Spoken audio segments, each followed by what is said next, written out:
Selamat dulu. Selamat dulu, Cikgu.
Bener, ha? faly miarahaba antsika rehetra amin'izao oro zao. Poatratrika aloha voalohany indrindra aloha tsy hiala am'mahazatra ary soloina ihany koa ny solomaso tia mangamanga ny iray maintimainty, aiza izy teo. Faly miarahaba antsika satria elaela tsika tsy mifankahita ary miala tsiny aloha raha ohatra tsy niteny ary tsy nilaza ny antonatony, efa fantapatantrareo maromaro ihany fa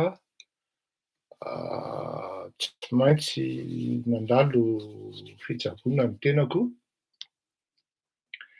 ary izaho miresaka aminareo zao noho ny fotoana mifanaovana dia mbola any amin'ny fafitopolo isan-jato ny tena kapasiteako satria tokony 3 volana eo ny convalescence. Tsy hoe narary na hoe ahoana fa mba hampatsara ny vatana satria mbola lava ny lanonana, mbola mafy ihany koa ny diantsika, hanendrika bitro maromaro tsika, efa manomboka ny pré-campagne aty Frantsa. Fantatrareo moa ny engagementko fa za manohana an'Andriamatoa, manohana activement an'Andriamatoa Emmanuel Macron ary fantatrareo ihany koa ny engagementko par rapport an'i Madagasikara fa anisan'ny tanjona anankiray ary tena tokana dia ny fanalana an'izany atao hoe Andry Rajoelina eo amin'ny fitondrana na amin'ny fomba ahoana na amin'ny fomba ahoana. Isaorako alohan'ny hanombohako ny fandaharana dia alao aho no hisaotra ary hilaza kely fotsiny hoe inona tokoa moa zany ny zavatra nitranga sy ny hoe zavatra niseho. Araky ny nambarako teto dia tetry aloha hoe tsy maintsy mila amin'ny fotoana alao mitsabo mialoha mba hialana amin'ny olana ngeda be, toy izay efa problema be vao zay vao hoe hiazakazaka hamonjy dokotera, fahafatesana amin'izay fotoana izay no safidy ary tsy Andriamanitra nomena tsiny amin'izay fotoana izay satria raha ny teknôlôjia aty andafy sy ny fahaizan'ny mpitsabo dia afaka mi-anticiper taona maromaro alohany tsy hampazava-doza ny zavatra mitranga dia manome safidy anao izy hoe atao izao sa mbola hiandry. De fantatrareo moa ny tenako, za tsy mbo de saritahotra zany dia ny ekeko ndao atao zao aho, tairo mivavaka kely fotsiny aho de andao atao aho. Zay no natapoka an'ilay izy le 17 novambra ary tsy afenina fa rehefa anontany misy fotoana ny zavatra rehetra ilazahako anareo hoe inona ny natao fa moi je vais vous dire tout de suite que c'est pas à la portée de tout le monde. Faut avoir vraiment foi en Dieu, en Seigneur, en Dieu créateur pour prendre ce genre de décision. Ao anatin'ny atao hoe adiny telo ary tena ekeko zay no nahatonga an'ilay izy hoe tapoka ary tsy fampiarahana amin'ny olombelona akory fa tonga dia resaka aho sy Andriamanitra ary ny dokotera zany de rehefa natao de tapaka. Nila anesthésie générale mihitsy pour vous dire que c'était un peu lourd, mais pour moi c'est comme si c'était une partie de plaisir. Normalement amintsika miteny zao tokony mbola any amin'ny hôpitaly aho fa zavatra tena miracle mon ami comme on dit, atsiarovako an'i pasteur Mayol, Au bout de 10 jours, hein, efa bien cicatrisé. Nany dokotera ragaga. Rehefa vita ny opération, ny olona adiny 2 aoriana vao taitra, fleurera Kotomalala adiny 1 ary izy indray raha mbola tezitra hoe fa nanino ny taironareo, mbola ny tsara be ny nofoko teo, de gaga ry zalahy ary mimery zalahy hoe: tena hafa mihitsy ianao ramose ozy, vao tonga teto ianao, ny olona miditra bloc d'opération zany ozy stressé, les gens ils sont stressés, ils ont peur, ils tremblent, ils pleurent. Vous nous avez lancé des blagues, vous avez inversé nos rôles. C'est nous qui devions vous distraire ozy izy. Et une fois vita le zavatra, je commençais à sentir une petite douleur zany, de za indray niteny hoe: «Mais c'est fini?» «Ben oui, c'est fini ozy izy le chirurgien».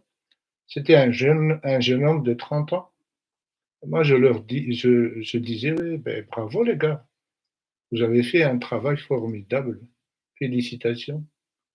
Izy indray ry zareo hoe: «C'est nous qui devons vous féliciter monsieur le Kotomalala. Bienvenue, de nouveau ozy izy, parmi les vivants.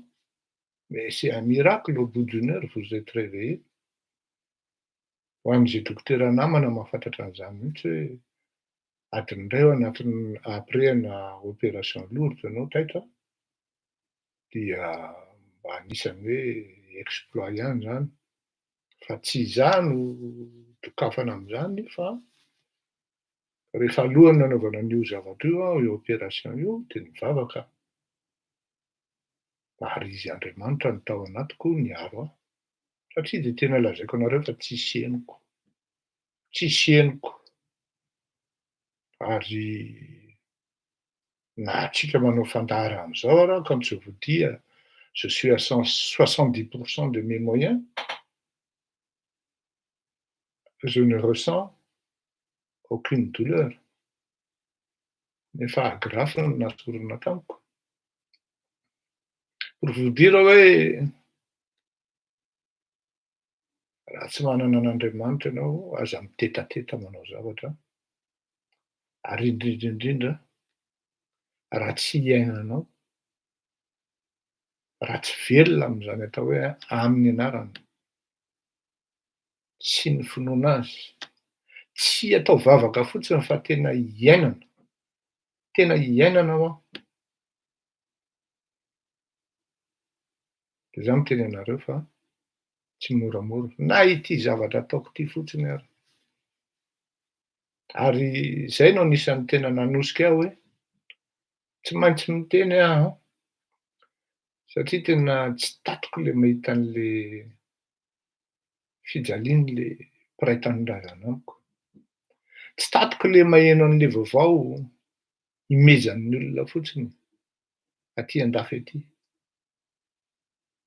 Na mahita an'ireny rano, robinet, kafe, rano maloto, sanatria rano taira ireo olona no tonga ao am'robinet anao. De amin'ny fomba ahoana no hatatezanao an'zany hoe ianao olombelona normal? Tsy maintsy miteny aho na sanatria raha mety hisy conséquence amin'ny fahasalamako, hain'Andriamanitra ny miaro aho ary tsy maintsy hiteny aho. Problema be le izy amin'ny vady aman-janaka fa heureusement vady aman-janako mi-soutenir anahy, ary ny akamako mi-soutenir anahy, ny namako zany. Misaotra anareo zay rehetra nanao manifestation ana compassion, avec beaucoup de sincérité, na izy na iza. J'apprécie beaucoup. Merci énormément. Ary noho inareo reny no vao maika manosika hanao an'ity fandaharana ity satria na tsisy ary nareo sanatria an'izany dia ny Tompo na le Andriamanitra tompoko tsy hamela anahy mihitsy hoe hanakatona an'io vavako io ka angina eo anatrehan'ny tsirariny. Averiko eo tiany ho atsika kristianina. Misy milaza manko tsika fa hoe rehefa milaza ny zavatra tsy mety, ny heloka kapabe maso ataon'ny hafa, satria ireny olona ireny andeha hitonantonana hitondra firenena, ireny olona ireny andeha hitonantonana hitondra vahoaka, dia ampiditra an'le malagasy ao anatin'ny fitaka noho ny tsy fitenenana na noho ny fanikipinany maso, na amin'ny fomba ahoana na amin'ny fomba ahoana. Tsy nampianatra anao an'izany Andriamanitra, ary tsisy mihitsy ao anatin'ny soratra masina miteny hoe aza manao politika. Tsy misy mihitsy ao anaty soratra masina miteny hoe ny mpanao politika dia tsy mahazo miteny ny zavatra tsy mety ataon'ny mpanao ratsy, na izy na izy. Tsy misy an'izany ao anaty soratra masina. Dikan'izany aza miteny hoe aza mitsara mba tsy ho tsaraina. Tsongotsongoina ohatran'izay le tenin'Andriamanitra. Taddio fa ny firaisanao tsokombaomba amin'ny olona ratsy, amin'ny olon-dratsy, ary indrindra ianao fa milaza fa mivavaka manompo an'Andriamanitra.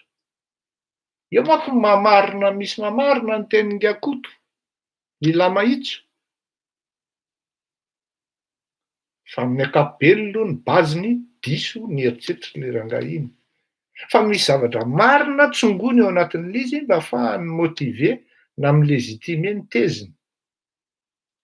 Ampafirin'nga Stephen Hawking moa zany vaky tsara le dossier zay, Stephen Hawking, qui acclamait haut et fort, zany olona zany primé tamina manana médaille, titre maro, efa presque amam-polony, amin'ny resaka géophysique, amin'ny resaka tout ce qui est univers ity, professeur tany Cambridge zany, il a fini par reconnaître l'existence de Dieu.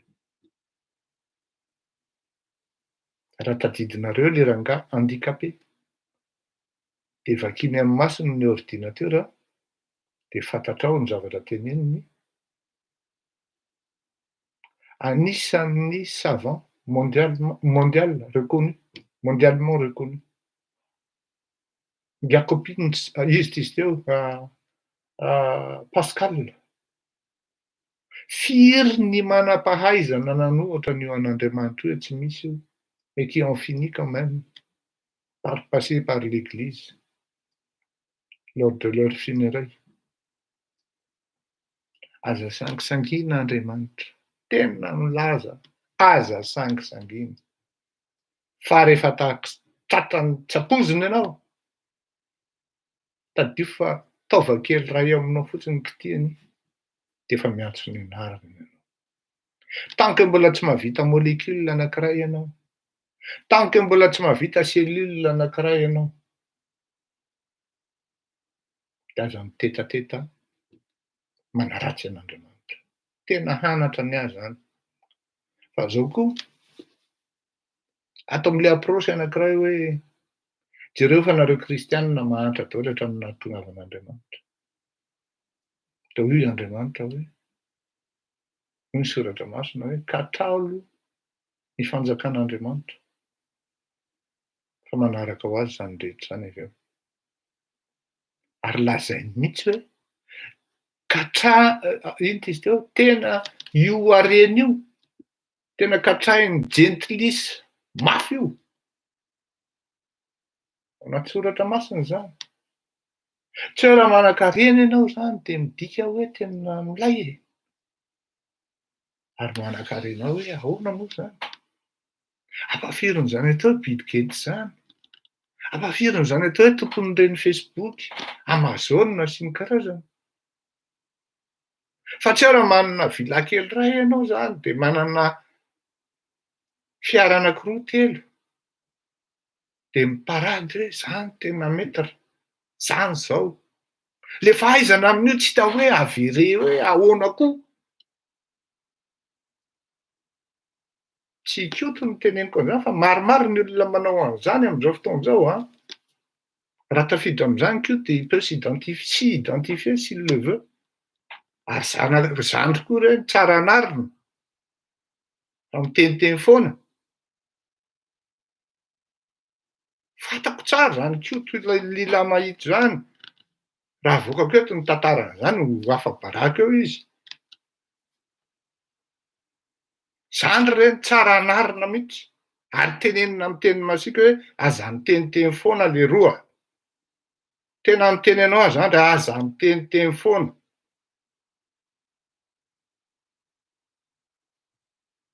Ampafirin'i Stéphane Hawking ianao. Sekreteram-panjakana zay a pour l'Afrique. Ianao miteny hoe tsy mivavaka ny Amerikanina. Tamin'ny kandidà niraisin'io rangahy io.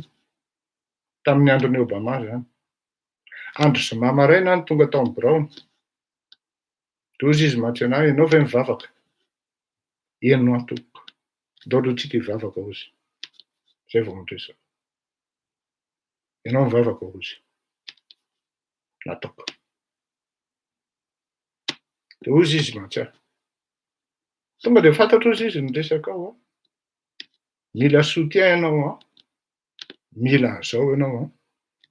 Mila an'izao ianao. A priori ozy izy tsy problème. Fa miangavy anao ozy izy raha riva. Zay ozy izy a. Atao membre ny kabinetiko. Isaky ny hariva ny zoma dia manao fitaom-pihavana amin'ity fiangonana ity. Ity ny adresy ozy izy. Tonga tao a.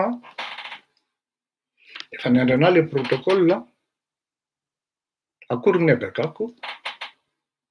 Feno ny fiangonana. Rangahy lavabe zay izy fa adiniko moa ny anarany. Misy volombava ohatranahy zao izy.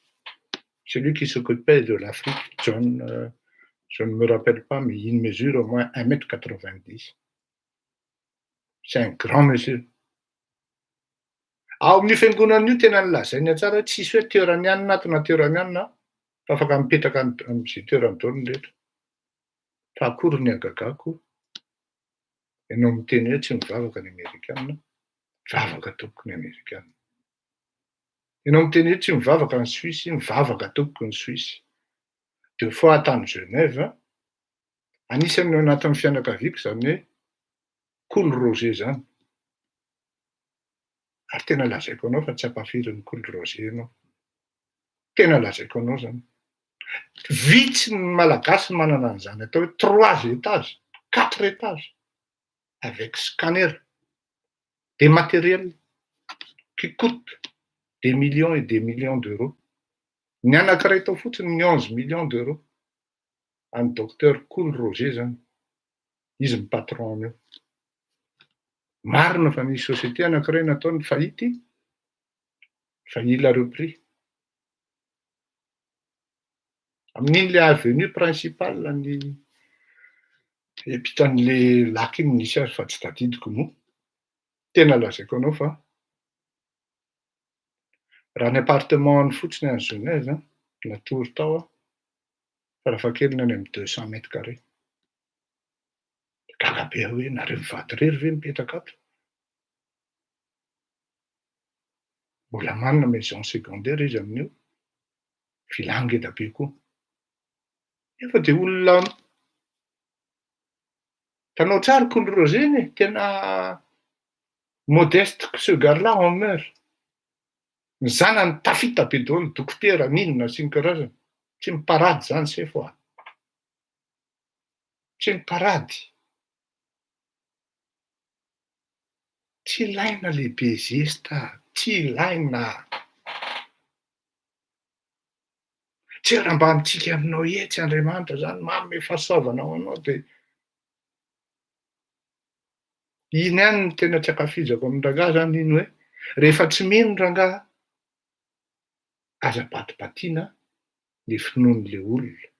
tena mba miangavy an-drangah mihitsy aho, tena mba milela-paladia an-drangah, ampanetrehetena zokon-drangah miteny an-drangah, ampanetrehetena ny tenenako an'izany hoe milela-paladia anao aho, ary mivavaka ho anao mafy mihitsy aho hoe satria tenenao miverena manompo an'Andriamanitra, inoko marina fa vita batema ianao io, fa tena janona, le manimba amin'ny finoan'ny hafa, tena teneniko anao fa saingy izao ry malagasy havako, izao kosa ny tadio ho antsika kristianina, eto ny marina ny tenin'ny Akoto hoe ny kristianina no mampahantra ny firenena. Iny kosa aloha dia marina ny an-drangah iny. Mivavaka lady reto kristianina reto fa mangalatra latsinainy. Milaza mivavaka baiboly. Voalohany aloha Koto, tsy ny baiboly no mampahantra fa le olona mitondra azy. Tsy Andriamanitra no mampahantra fa le olona tsy mahay manatanteraka ny irak'Andriamanitra aminazy. Azonao? Aza le Andriamanitra no menatsiny na le baiboly. Dikan'izay na gasy izy, na vazaha izy, na iza teneninao amin'ity hoe nanao opération de conquête, grande opération de colonisation dia nentina nampiasaina ny soratra masina. Marina jerena amin'ny esprit simpliste zany. Fa diso zany raha atao amin'ny analyse Christo sensus. Ilaina ny mianatra, ilaina ny mandinika ny zavatra tenenina fa tsy miteniteny foana. Raha analyse simpliste historique fotsiny, fait historique, dia marina ny teninao. Fa raha analyse Christo sensus izay tsy fantatrao zany, dia diso tanteraka ny teninao. Na za miteny hoe Christo sensus zany zao, garantie sur facture fa tsy hainao zany. Tena sahako ny teny anao zany satria matoa ianao se basé amin'ny hoe de toute manière zany atao hoe histoire zany, mpianatra tantara tompoko. Maro ny mahalala zany, mba nanao 3 taona tamin'izany rehefa manao géographie ianao tsy maintsy manao an'izany. Dia tsy maintsy citenao ny mpanoratra, hoe iza ny nanoratra an'io mba ahafahana malala hoe inona ny tendance an'ile rangaha io, inona ny influence an'ile rangaha io, inona ny sensibilité an'ile rangaha io. Ataoko izay zavatra izay zany raha miteny zavatra ianao, miteny fait historique ianao, dia tsy maintsy lazainao. Takan'izany zao le resaka Zemoro. Avadika Zemoro fotsiny ny zavatra soratan'ny F. Epstein ngambany izy zay. Dia voatery mihitsy le mpanoratra ny teny hoe non tsy ny teny an'izany azavadika se ny zavatra teneniko. Zay ny mahatonga ny histoire hoe mila fanadihadiana ary tsy maintsy manana version contradictrice ianao na contradictoire ao anatin'izany atao hoe fait historique. Raha nianatra tantara ianao dia fantatrao zany. Fa ny ato amin'ny atao hoe Christo sensus dia tena hoe le soratra masina mihitsy arakaraky ny contexte izay niseho tamin'io andro no anambaranao sy nilazanao ny tenin'Andriamanitra. Dikan'izany zany isika le mandray tenin'Andriamanitra ireny vao tamin'ny herinandro nisy olona niady hevitra tamiko. Dia nitsongony fotsiny le soratra masina. Dia nieritreritra izy fa navoa ato anatin'ilay ady hevitra dia ohatrany komantsera vakio hatrany voalohany. Dia inona ny contexte an'io zavatra io? Madame la ministre Rakoto zao tonga dia mahalala an'izany hoe marina izany teny Jean Fleury zany. Fa raha tsongonao ilay soratra masina dia inona ampiasainao avy eo? Mety mandeha any amin'ny zavatra diso ilay izy. Dia nivakiana tokoa ilay izy. Malheureusement ho an'ilay olona nanoratra, izy ihany no voan'ilay izy avy eo, satria dia Andriamanitra dia mampilaza anao, ny soratra masina dia mibaika anao, tsy hanakatona mivaravanao eo anatrehan'ny famarinana.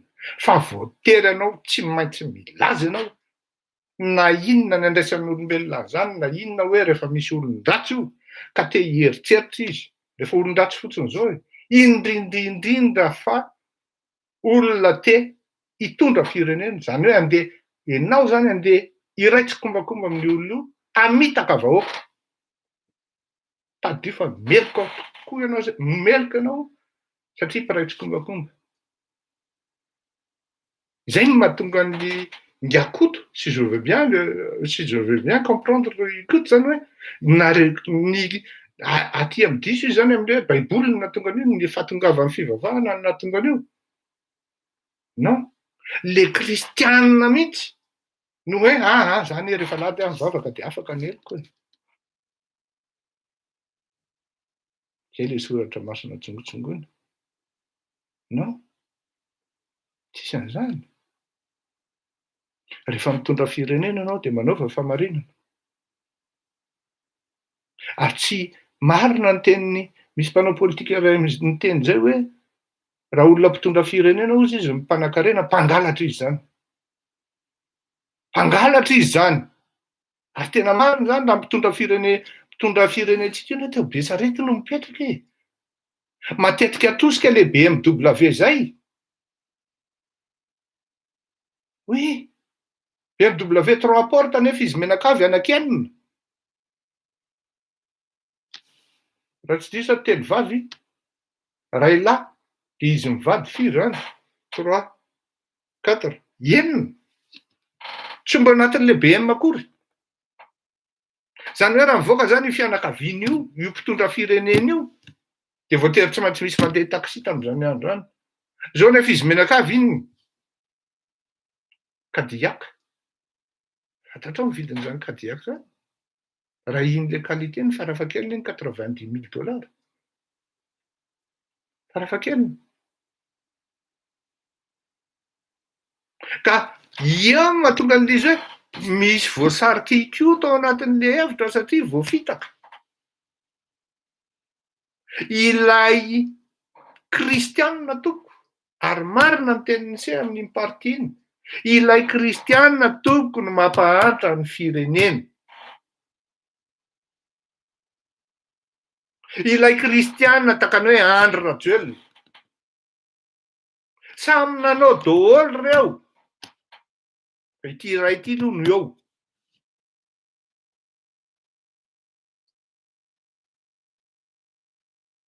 Ary ihany tsika andriamatoa ry zandry malala no tokony miseho concentré. Fa ity adiniko ity, ampatsivoko atsika rehetra. Aleo tsy malala ohatran'ny koto, satria raha tsy malala ny tenin'Andriamanitra ianao, nefa manao ny zavatra irian'Andriamanitra atao, za tsy mino hoe ikoto tsy manao soa olona. Za tsy mino hoe ikoto tsy manampy ny mantra. Tsy mino an'izany manao izy. Zany hoe misy zavatra, za koa tsy mino hoe ikoto de ho escroc. Non, tsy escroc iny bandy iny. Fa manao tsy fantatro koto akory hoe ty zavatra ataoko ty ne irian'Andriamanitra. Ary le olona ohatran'ireny matetika raha ny soratra masina, raha tsy fantatrao le zavatra ozy, moramora kokoa amin'Andriamanitra no mamela ny helokao. Fa raha fantatrao le izy takany ianao kristianina mivavaka isan-kalady io, ianao io mihitsy no tsy afa-keloka. Fa gaga ianao avy eo, oay, tokotry indray lasa iny niditra any amin'le paradisa. Satria tsy fantan'le izy. Nefa ny zavatra nataony sady tsy mpangalatra izy, ny tsy escroc izy, fa izy atao ny zavatra ataony le tena fanirian'Andriamanitra mihitsy. De gaga ianao avy eo, ianao mbola milahatra tonga de miplaozy ary anaty faritr'afo.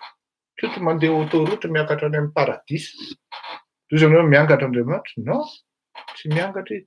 Vaky io soratra masina toko fa izay. Raha tsy fantatrao le izy, nefa ny zavatra ataonao ny correspondre ny zavatra angatahany sy exigeny, autoroute ianao miakatra any Andriamanitra. Ary ny olona ohatran'ireny tsy avelan'Andriamanitra hoe andehandeha any amin'ny tsy finoana. Takany amin'ny gasy Stéphane Hawking, ny zavatra nataony dia nahatsara ny fiainany daholobe sy ny fiainana ara-tsiantifika, satria be dia be ny progrès vita avy amin'izany hoe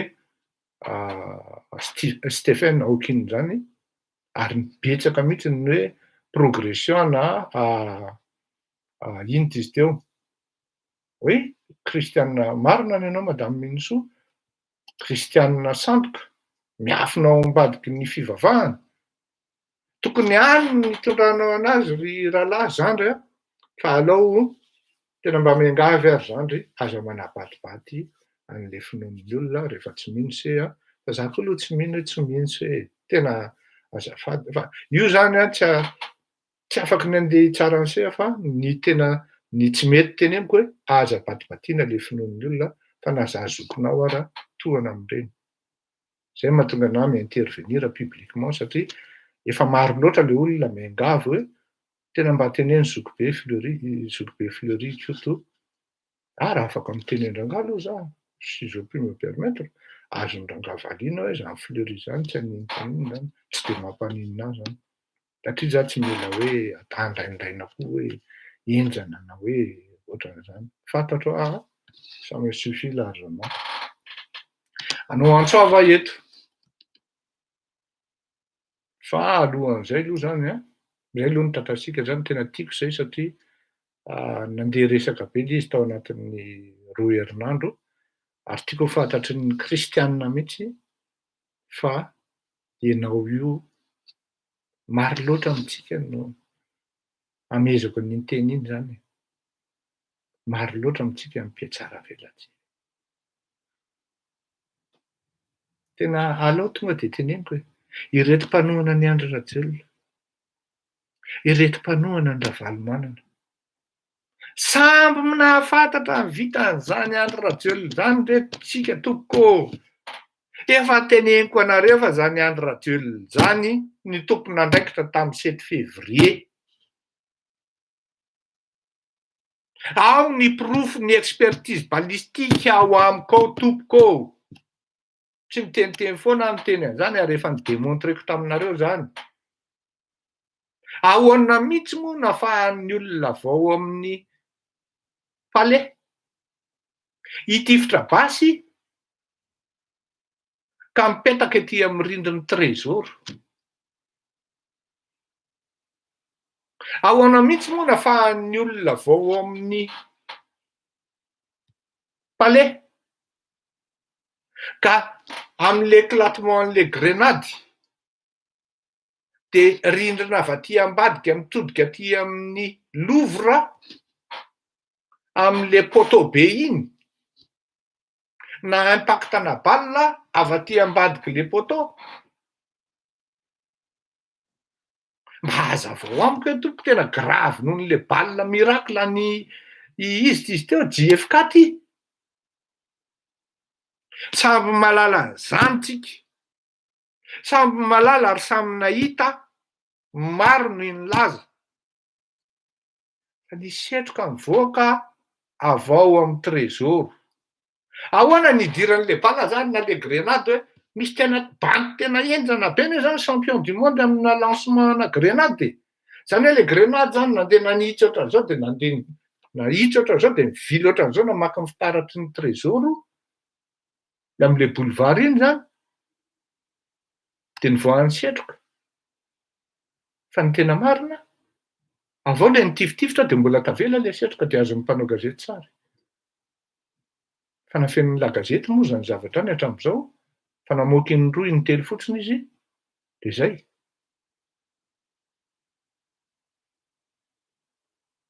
Tsy fantako aloha na nafenina na ahoana fa nivoaka tamin'ny la gazety de la grandille zay zavatra zay. Amin'iny zany fantatra ny tompona andraikitra, samy nafantatra daholo le commandant Lilson na Kary. Efa nilazain'ny colonel Sarr hoe ireto bandy reto ny tompona andraikitra tao. Raha tsy olona mitady ny famarinana ny colonel Sarr la tsy nandeha mifona tany amin'ny Pasteur. Rasendrasiny.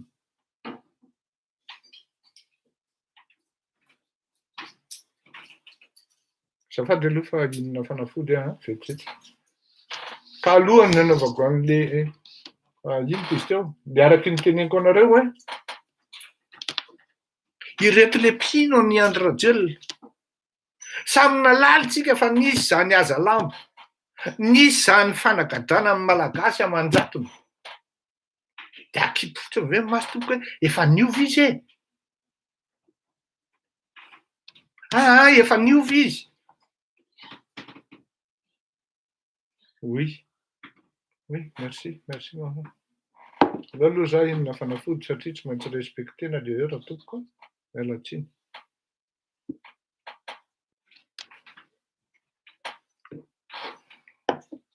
De lazaina fotsiny amin'ny fiatokana hoe efa niova izy nefa olona manjatony no nigiatra tao. Olona manjatony no maty tao. Marina ny olona maty tamin'ny Azalamy fa tsy lazaina e. Tamin'ny 7 février camion fivondronana tompoko. Raha mbola velona, allo lazaiko eto raha mbola velona EK ao amin'ny Colbert. Zay mirahalahy niara nahita an'izany amin'ny 2 maraina. Ny maraina ny 8 février. Satria zay voatery niafina tao amin'ny Colbert sy ny fianakaviana tompon'ny Colbert io tamin'izany. Satria raha tratran'ny pression manko ireo olona dia voatery tsy marina izany. Camion fivondronana no nakatao fa tsy ny camion Ravalomanana izany. Nirofona ohatran'ny atao hoe reny fako reny le olona maty.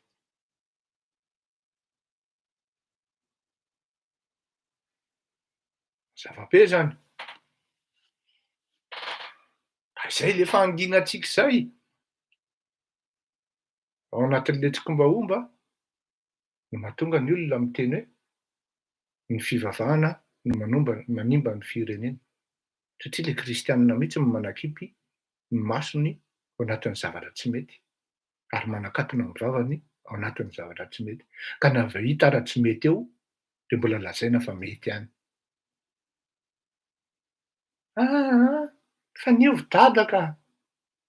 I Andry Rajoelina manao soa jereo nitokana lalana 2800 mètres. Taiza teto ambonin'ny tany nisy an'izany tompoko.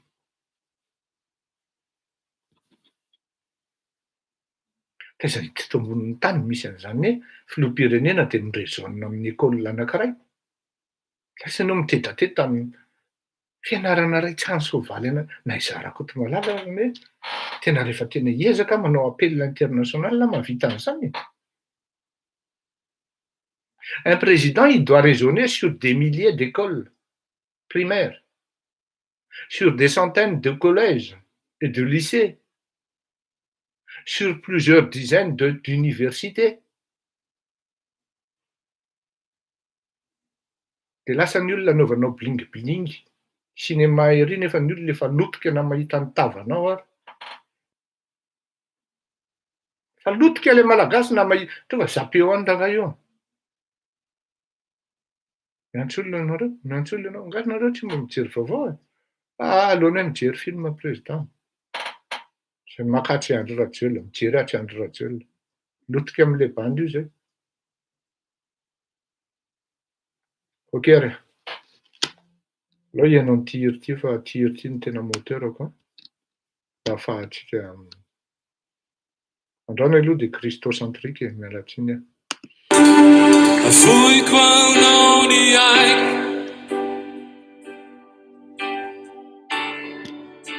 Afoy quando ni ai cambia soa Afoy quando ni ai Bisucio Afoy quando ni ai cambia soa Afoy quando ni ai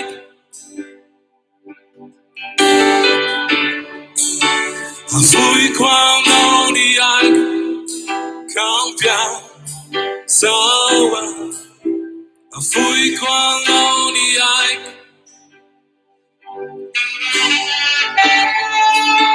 Afoy quando ni ai cambia soa Dia Bitudwe Tuantanano Bifiataku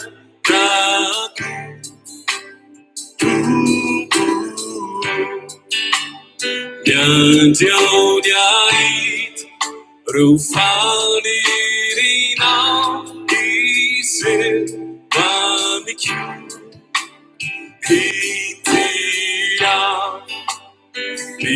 Zurue Tuantananao Difianaku Tumpu Nyantiao Nyait Rufani Rinao Ise Aliki Afoi Kwanao Ni Ai Tisusio Afoi Kwanao Ni Ai Kampia Sawa Afoi Kwanao Ni Ai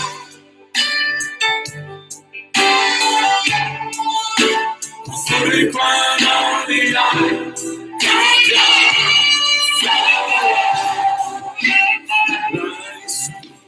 Sawa Simbi Fiainaku Utuiri Fama Tita Veluna Ruduficure Reufikiasa Tumboa Prita Makana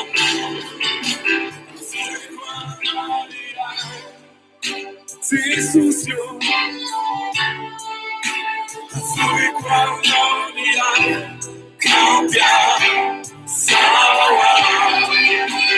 Afui Kwanaunia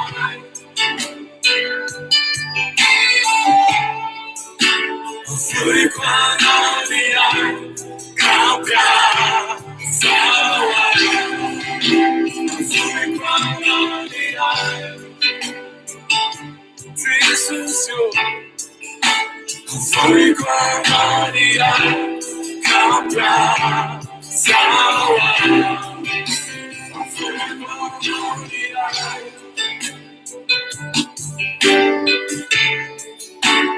Afui Kwanaunia Kampia Sawa Afui Kwanaunia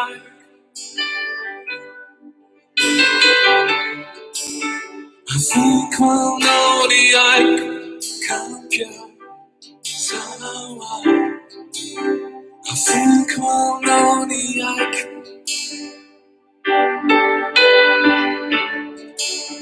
Afui Kwanaunia Kampia Sawa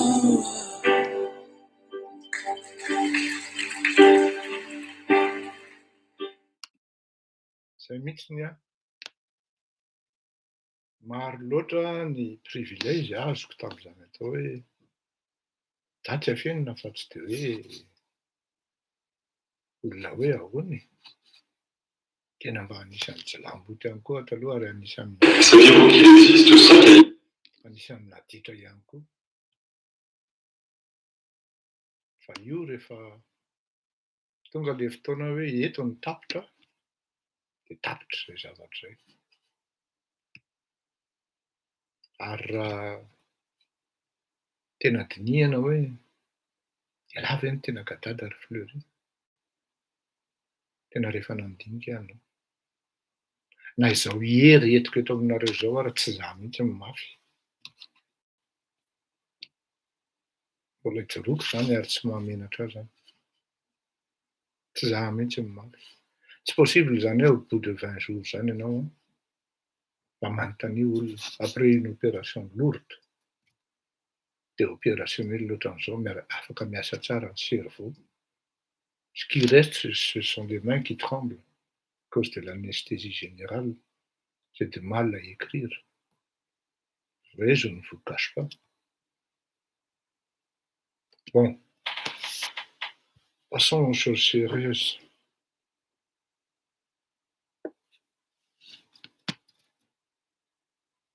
Ny zavatra mitranga ao Madagasikara dia zao.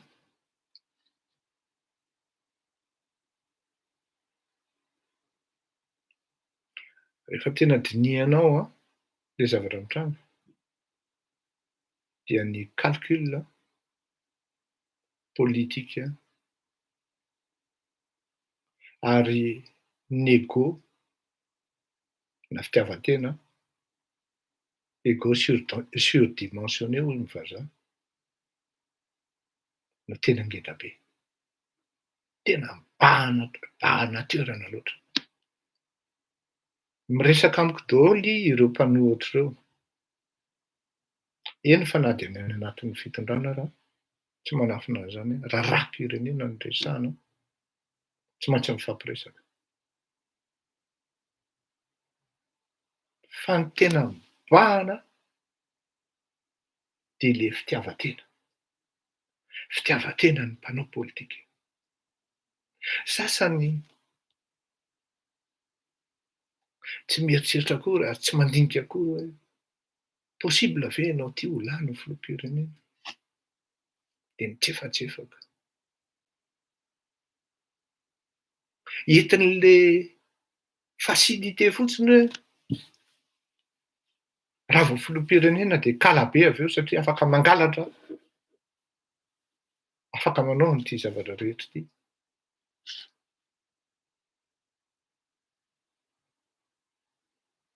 Antsoavo aho nataoko. Misy zavatra betsaka mitranga ao amin'ilay firenena, jalo ny vahoaka. Aiza ny hitanao ilay mpanohitra? Matoa mpanohitra izany dia haka fitondrana izany. Aza fangaro amin'ny fleurir Rakotomalala ho aho fa fleurir Rakotomalala efa niteny hoe tsy mi-intéressé anahy izany ho président atao ministra izany na izao, tsy mi-intéressé anahy izany. Donc aza miandry fleurir Rakotomalala andeha hidina an-dalambe fa au moins eno ny teniny raha azo atao.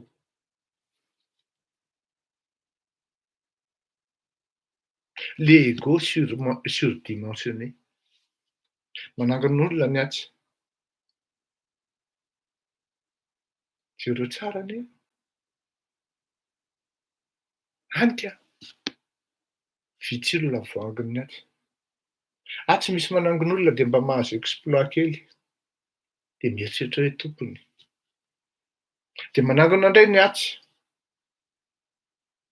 Izany hoe ireto opposition indray izany mifampidira force hoe izany tena dady. Tsy ilay dada hoe Ravalokorona asika eto. Izany tena kadada ary. Na hoe izany eny izany. Dinona ny résultat? Mezan'ny Andry Rajoelina fotsiny. Tena mezan'ny Andry Rajoelina. Il fait ce qu'il veut, il continue sa route.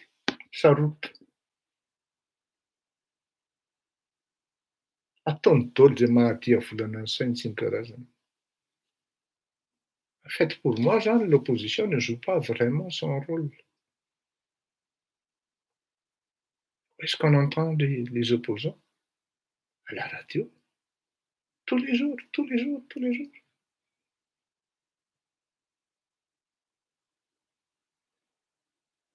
Ny olona ny opposition midina an-dalambe ary mitarika mihitsy fa tsy miandry ny vahoaka izany hoe vahoaka. Izany hoe posena chauffer-na blanc mihitsy izany le vahoaka fa le vahoaka efa kaopy. Manipuler ny lahy fotsiny izay dia rehefa tonga eo lahy avy eo dia ny ampanankarena ny lahy nataony lahy dia izay ny tsindriany lahy avy eo ataony lahy am'le piu le am'le voiture couvreuse sy ny karazany ireny. Efa kaopy an'izany ny vahoaka. Samy mpangalatra daholo laisany.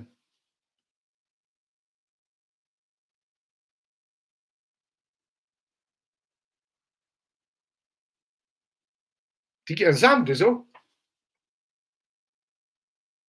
Tsy manao le rôlany ilay vahoaka, le opposition. Miangavy ireto. Raha mitovy ny tanjonareo satria dia tena microbe, virus, kansera ho an'ny firenena malagasy ary tena potika tanteraka. Ilay hoe malagasy na le hoe Madagasikara na le hoe fitondrana izany atao hoe administration malagasy izany. Bandy tsy nianatra. Samy tsy nianatra izy mirahalahy ireo. Indray tao Aminasalama, indray tsy fantatra akory ara taiza. Izany no mibaiko olona tapaizana ao Madagasikara mba mianatra ragaty. Parady le bandy kely, mampidera lamaody eran'ny tanàna. De lasa ny intellectuel koa, mandefindefitra ohatran'ny mihitsy. Jeriny l'aingaben'le faton'ady Jilamboto kely. Jilamboto matoa mahasahy mamono olona e.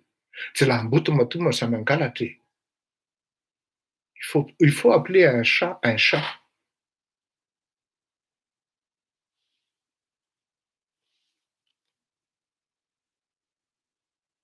Mamengavy re tompoko.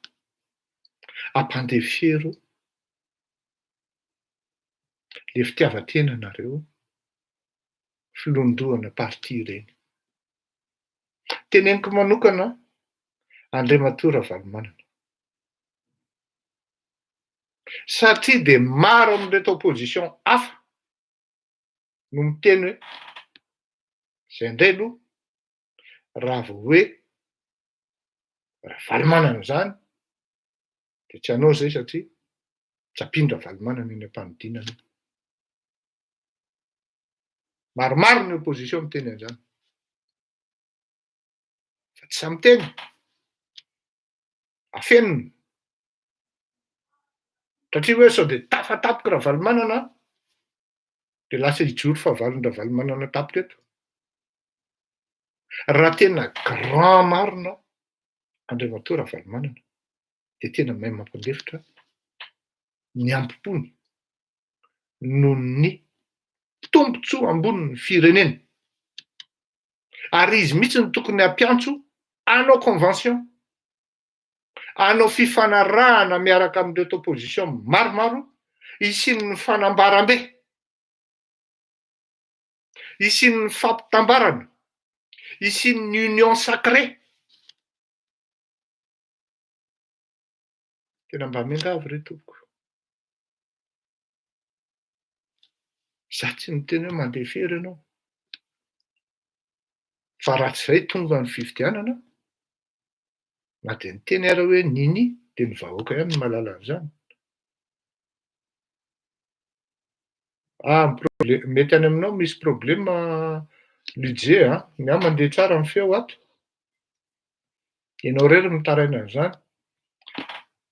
Mba miangavy re tompoko. Les grands, ils savent concéder à un certain moment pour mieux gagner plus tard.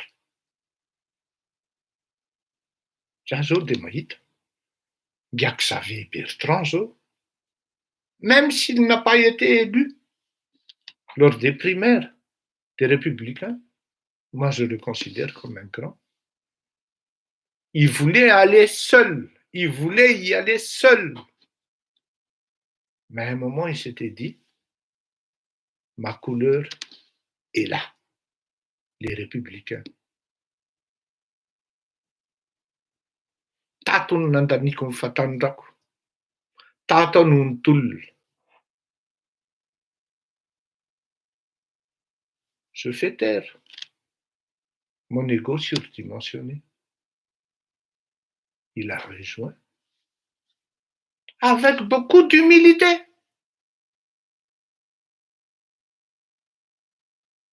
Une équipe na olombelona anazy tao anatin'le parti. Pourtant, c'était sur le sondage.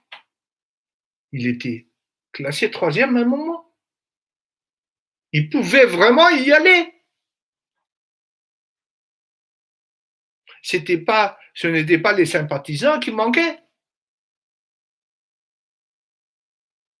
Ny olona ohatran'izany rehefa mahay mampandefitra ny ampopony devant l'intérêt suprême de la nation. Reny no antsoina hoe grand. Maninona zao François misy izy teo le ankiray François Hollande. Tsisy miresaka momba azy tsony. Il a su taire son ego. Hoe alao mena ny zandry Macron ty fa hopotika ty firenena ty. Raha mbola zany hitondra eto satria na problème sentimentaux akory tsy vitako akory mijery azy. Tena mba miangavy re tompoko. Ianao olon-dehibe mihitsy ngiara-valimanana no tokony hampiantso. Hoe andaontsika quitte à faire. Du moins hoe anao panorama 2. Fa zaho dia efa miteny ary mbola mamerina fa raha mbola izao situation zao no mitranga. Il faut pas regretter demain. Faudra pas regretter demain. On sera là de toute manière. On sera là ensemble à apprécier. Si c'est parti comme ça et ça va continuer, ça va durer à cause de vos égoïsmes surdimensionnés là, chacun. Je vous dis, André Rajol sera réélu en 2023.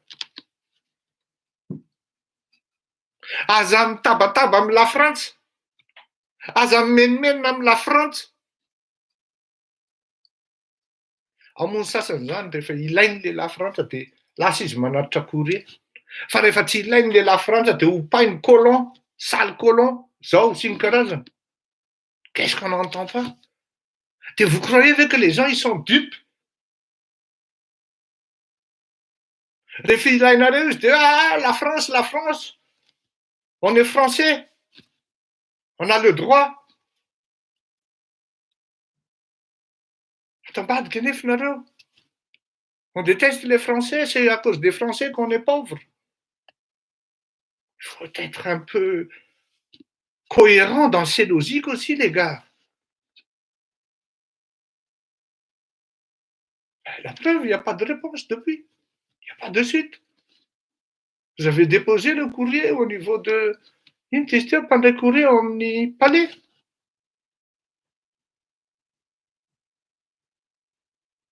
Et c'est cette cohérence politique qui nous manque.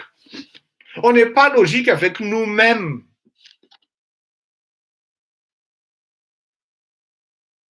Ity ny lalana natongavana nefa mivilivily be ohatran'iny maninona raha tonga dia mahitsy tompoko ao. Fantatro zao fa efa impossible depuis 2009 on était là. On était tena hoe gagnant tamin'ny 2018 iny tena gagnant.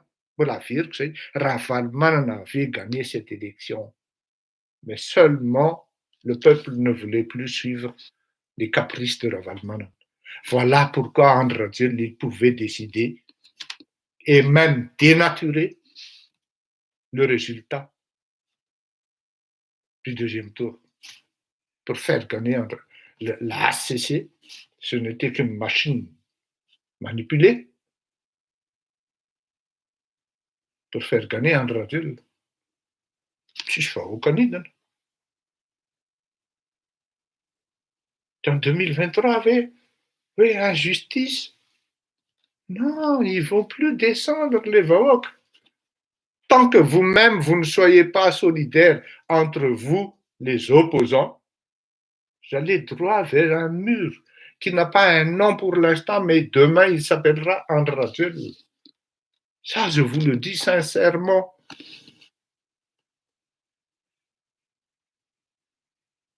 Zany ny ilana mpanao gazety, manao analyse, milazanao marina alohan'ny ndraika rehetra. Tu n'arrêtes pas de dire, des fois, je suis incompris, ouais. Et quand les choses arrivent et se manifestent, c'est là seulement qu'on dit, tena zay ny tenin'ny baina tamin'izao. C'est là maintenant qu'on dit, tena marina tokoa zany tamin'ny 2017 anao teny hoe i André Rajol lany eo. Ben oui. Lany ara Valimanana fa ahodin'ny Rajol ny vato. Zany no lazaiko. Devant 400 témoins tao amin'ny panorama. Dia soyez pragmatique hoa. Tao mbola nisy nitonantonana nandeha nanoana André Valimanana nidona tamin'ny rindrina. Zao migadra, tsisy miaro. Oui, tsisy mpiaro. Efa tenenina hoe ianao andeha hitetapeta na ny communauté internationale raha tsy hiaro anao satria fantatry ny tsy adalany ny Banque mondiale sy ny FMI ny suspendre ny financement tamin'ny Ravaly. Fa maninona zany tsy lazaina apatsihivina ny vahoaka.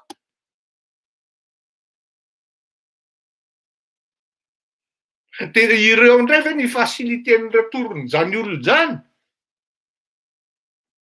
Ny ataony Andry Rajoelina Lampagôzy sy ny karazany ary ty dia efa tsy hita zay anaovana azy. Solution est dans l'urgence. Ny ahy manokana aloha amin'izany fidinana an-dalambe amin'le 11 zany, d'accord aho. Ka n'iza mpanaraka ahy ka mahatsapa fa mijaly ny firenena ka te hidina dia midina tompoko. N'iza mankafy an'izany Fleury zany midina tompoko. Ary indrindrindrindra rehefa vita fitambaram-be, firaisambe amin'ny opposition zay, midina tompoko. Atsovy daholo ireo. Efa hita amin'ny soratsoratra an'ilay izy. Misy olona ny any amin'ny kolisy any efa miandry fotsiny hoe tairo e. Na ny ao amin'ny palais ary efa miady an-trano. Raha misy fitondrana mora ahongana tompoko, dia io fitondrana Andry Rajoelina io satria vao mipoaka eo mibasika misy olona ray maty ao. Dia efa taddio. Vao sahirana iny na hitsoaka aty ary. Ho azavaiko eo moa zany rehefa avy eo amin'ny coup d'état io. Io coup d'état io Philippe François io. Mba ahafahanareo malala hoe ary tena le ty tokoa ka io. Raha mitifitra eto ka mahafaty ana eto, tena miteny anareo fa mila mitady kirarony io internationalement. Surtout dans la situation actuelle des choses. C'est une très très grosse ou grande opportunité pour l'opposition, sinon pour les opposants. Vous ne profiteriez pas de ce contexte actuel. Il faut dire bye-bye. Là, vous êtes en mois de mai, à venir répondre. Donc, il faut que vous soyez amis avec le temps. Mettez-vous ensemble. Ça ouais, soyez logique.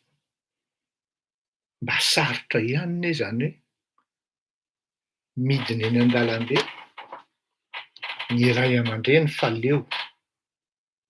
Mijoro amin'ny maha-ray aman-dreny anareo fa tsy hoe ancien président. Ravalomanana, ray aman-dreny. Professeur Ranjeva, ray aman-dreny. Ireto solitena avy any amin'ny faritra. Ray aman-dreny Ranjeva. Raiso ny adidinao tompoko, ray aman-dreny. Lamatoa amin'ny merina ianao zao. Ekeko izany tompoko. Lamatoa be an'ny Andriana ianao. Ny ray aman-dreny Rabaroel. Raiso tompoko ny andraikitra. Sarotra ihany zany hisambotra zany hoe iny koa ny ray aman-dreny Ramakavelo ihany koa. Ralson Roger. Tonga dia midina. Ireto député maromaro ny tim, Roland Ratsiraka. Roland indray aloha fantako fa tonga dia sahy. Zay ny iderana azy koa aloha indraindray. Alain Ramarsson natsidina amin'izany e. Alain Ramarsson nazarany ary ny sauver-ny Andry Rajoelina. Sarotra ny sambatra an'izany rehefa inonareo manao bras dessus. Ary zay zavatra hitan'ny vahoaka, tonga dia ozy vahoaka hoe lasitsika. Minoa maromaro nareo.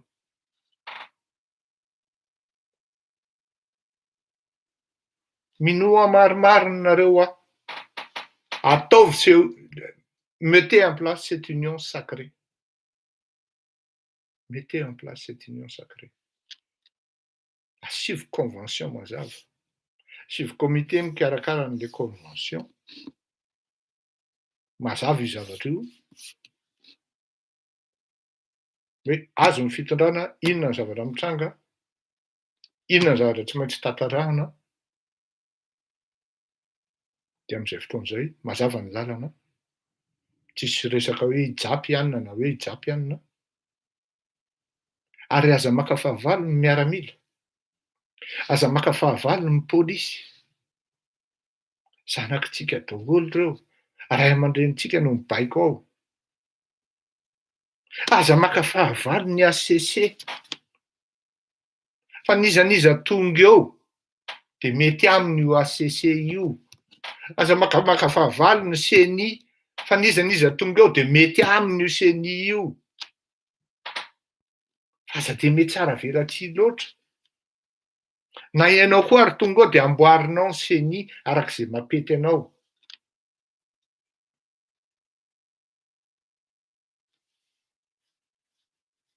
Ahoana moa izy ngara-tsirak'izay, ray aman-dreny, tompoko lahy? Ao izy tsy hanaovanareo ACC? Fa misaotra amin'ny professeur Albert Savo izy, ray aman-dreny koa zany, nanao an'io. Zany hoe indraindray zany tsika dissible le olona le tompony nandraikitra voalohany am'le affaire no tokony petahana. De lasa enjehana daholo. Tu embrasses trop mal les trains hozy ny vazaha. Tsy adala ny vazaha ny teny an'izany. De amorona ny andro problema etsy de lasa daholo indray mamasina feno rano ny problema fa tsy andronam-panao an'le mamasina.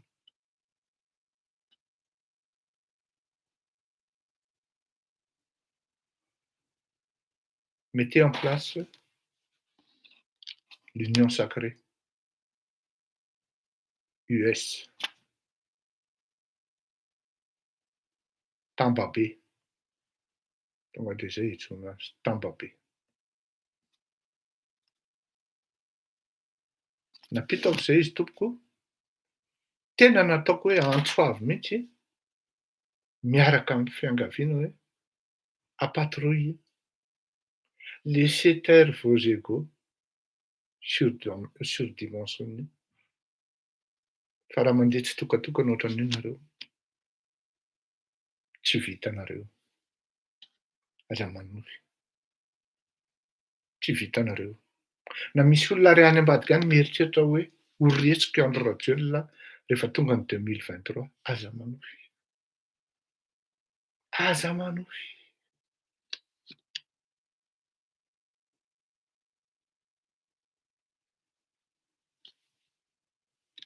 Satria samy manana ny handikapiny daholo ny zavatra rehetra. Ary ny aty koa tsy hipetra-potsiny tsy maintsy hijery izy amin'ireto olona ireto no azo récupérena raha izao ny fandehany. De andrana de miteny André Rajoelina ny azo récupérena amin'ny zavatra mitranga rapitso raha manao ny ataonareo daholo nareo reo. De aza gaga mihitsy raha miainga ny négociation avy aty sans qu'il y ait caution aucune. Ils vont laisser gagner André Rajoelina. Puisque vous-même, vous n'êtes pas conscient de votre puissance respective politique.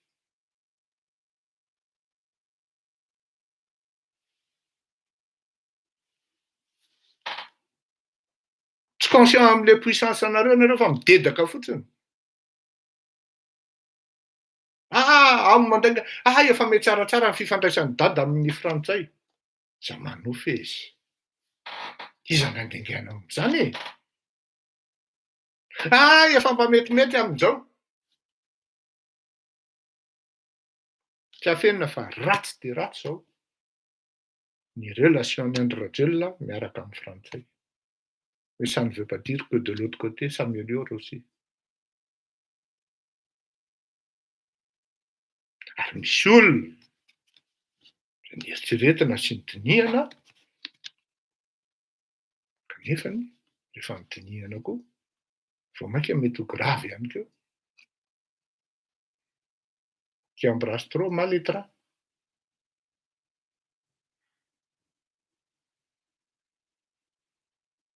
Sahirana zany na ny olona misaina sy mandinika amin'izany atao hoe cas Madagasikara zany.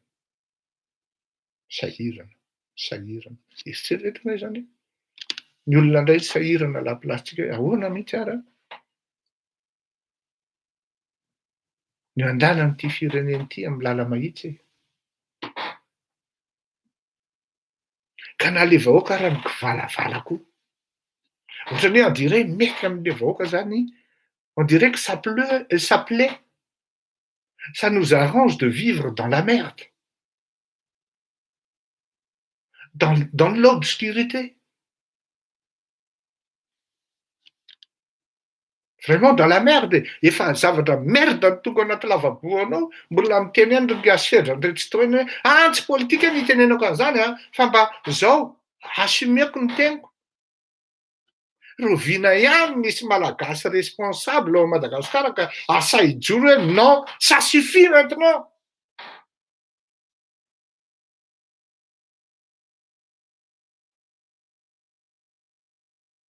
Fa on s'excelle, on est excellent, on fourbit. On est une bonne partie des intellectuels qui normalement devront conduire leur peuple qui reste leur guide dans le droit chemin. Amin'ny lalana mahitsy hoe tiany izy, tiany zao.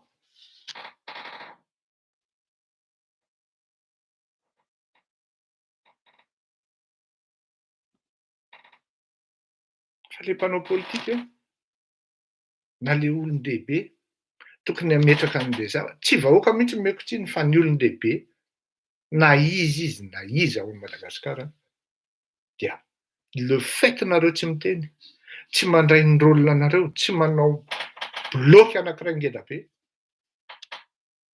mametraka an'izany atao hoe ohatr'izay Andry Rajoelina.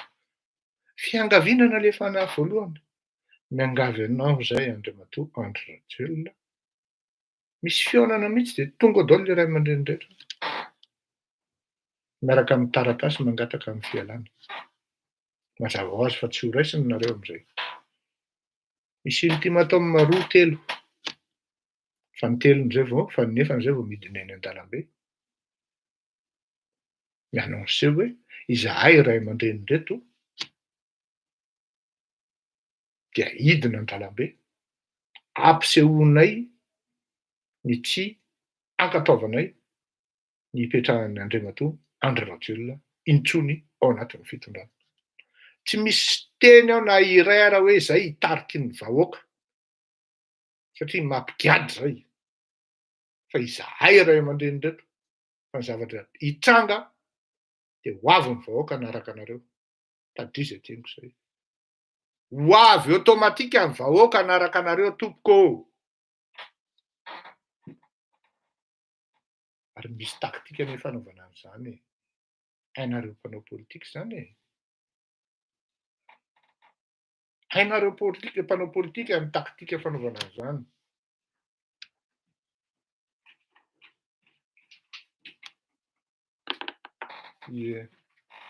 Mandeha mako le time-in ato hoe 1h17 hozy Ramatoa. Fa avitaiko le ordre du jour. Avitaiko le programme.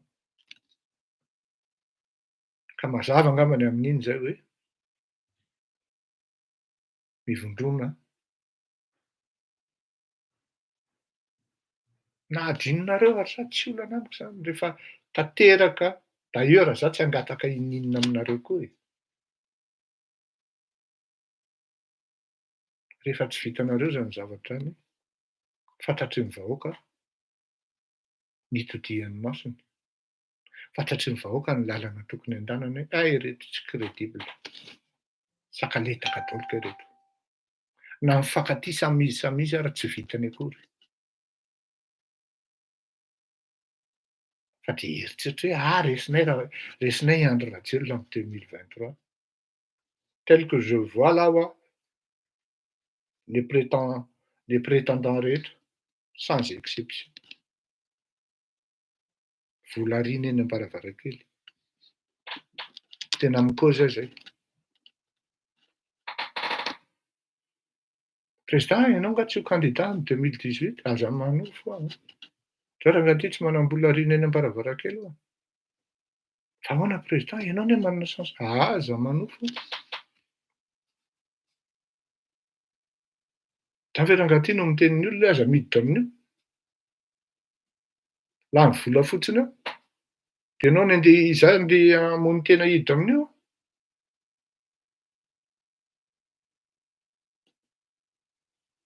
Miala tsiny aho. Eritrereto hoe tamin'ny 2018 aho niteny an'izany. Tamin'ny 2017 manko e. Efa herintaona aho zay niteny an'izay a. 2020 ty antsika zao, fa tamin'ny 2020 aho niteny an'izany tompoko. Et tel que c'est parti là, faut pas regretter après. Avy eo andeha hisolelaka amin'ny Andry Rajoelina daholo vao terme raha-base. Mandray tanana azy fa izy milany. Silitika ery izy am'izay.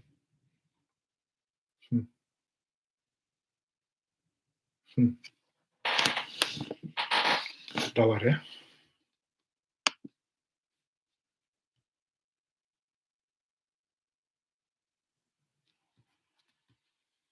Aza manenina rehefa tonga izay fotoana izay.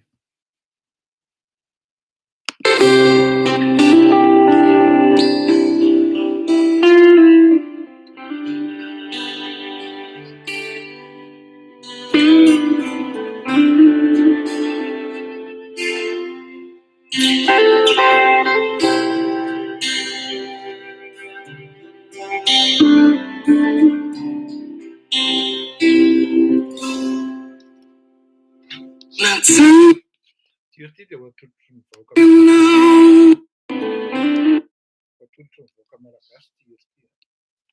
Ary indrindra ireo akamo akaiky sy ny olona akaiky aretina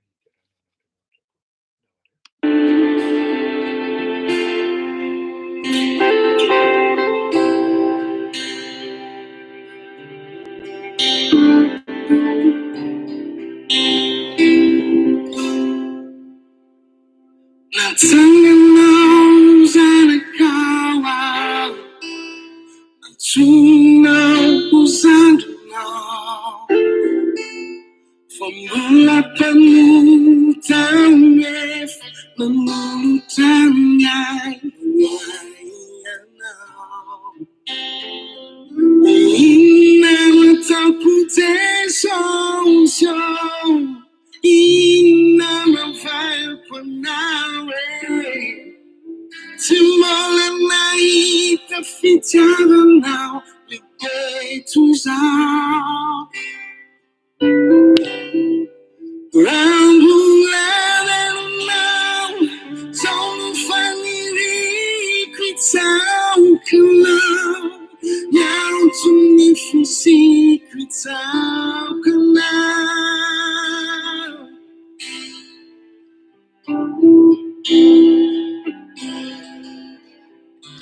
It's out canal. I'm screwing it's out canal. And now it's a fact.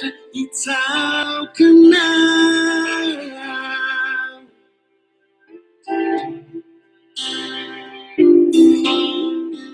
I'm trying to fool of the silent way. Oh, from waiting but you know,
Iresaka momba an'le pagôritsika vetivety le jirama.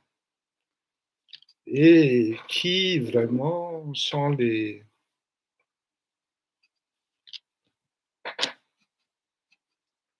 auteurs criminels de l'appauvrissement de cette société d'État. Et pourquoi pas la nation. Iza no tena mampahantra ary manapotika an'io jirama io ary mampahantra ny firenena mihitsy. Zao mbola manamafy an'le teneniko ihany zany hoe raha misy mpitondra raha ongana satria be loatra ny zavatra tsy mety dia Andriamatoa Andry Rajoelina. Rapida be ny namerenan-dralahy an'le volan'ny Ida nefa ny en la matière pénal anie zany tompoko. Pénal zany tompoko. Dia tsy lasa akory le opposition mitory hoe constat flagrant. Zay mahatonga anahy miteny hoe efa manao le avy aty ivelany, manome moyen, manome matière, manome cheminement hoe io ny lalana. Efa tena hoe manao araky ny zavatra tsy azo atao. Mahatonga anahy miteny anareo hoe miasa ny sain'ny olona anie.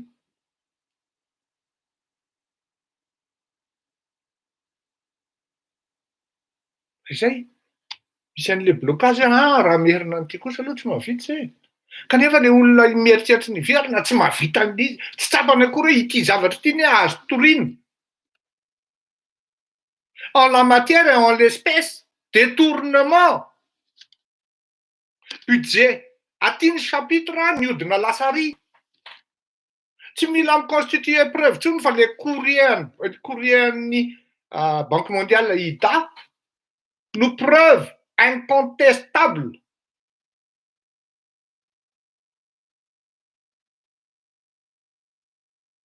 Oui. Raha izany no mandresy le olona toriana dia efa flagrant ho an'ny firenena. Fa naverina ilay izy satria tsy anjaran'ny Banque mondiale na ny FMI na ny Ida na ny BAD no mitory hoe ny azy dia ho zao fotsiny hoe manao opposition zay amin'ny paiement io. Fa verena ny volanay. Hatreo ny azy. Fa mampanao politika anao malagasy zay tsy maintsy misy conseil juridique koa ambadika ao. Na juridique na tsy haiko filaza azy plus an'izay, mieux pour les affaires judiciaires. Pénal zany tompoko ary mampiady zany.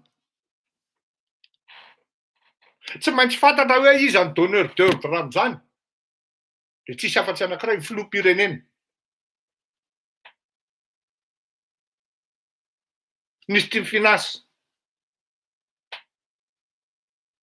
Ty le direction mijery ny financement.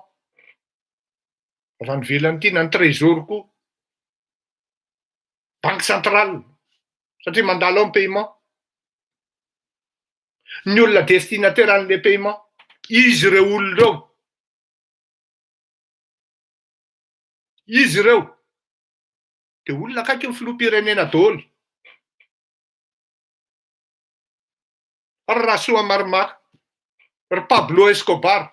Priorité ny facture zany. Priorité des priorités, quitte à ce que ce soit la Dirama qui paye et qui casse. Et qui soit en faillite.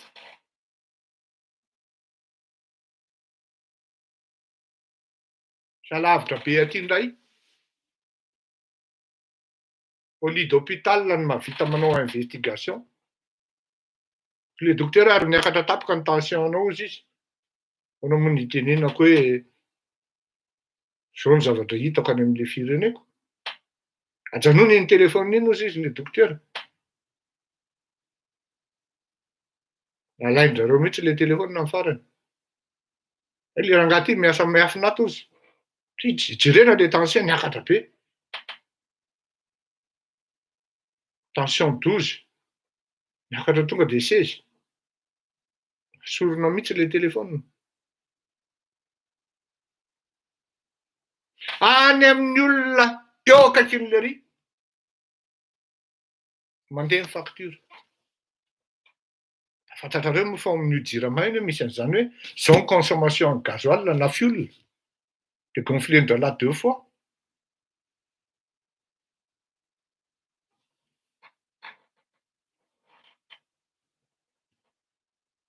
Tsisy tonga saina akory na iray ara hoe pénal nety zavatra ataon'le ry ity. Azo toriny ty Kof-Boay ty. Chef de gouvernement. Zany ny anambarana vola anafarana avocat vazaha. Satria le avocat gasy tsy anandrala fatahorana.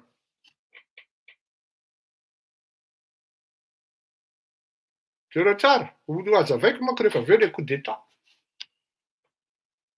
Mizara be dia be ho azavaiko amin'iny hoe zao ny résultat an'io.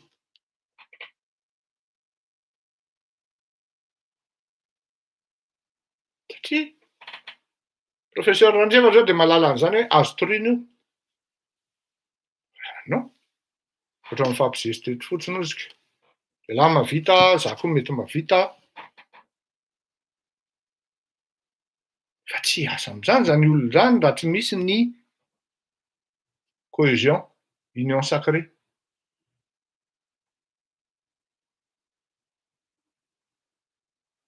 Ataoko hoe tsy manao ny asa ny opposition. De rehefa miteny an'izany Fleury indray niala anareo. Nefa le izy anie aveo ataonareo e. Le ry koa ohatrany be critique be. Non, je donne mon observation en même temps je donne la solution.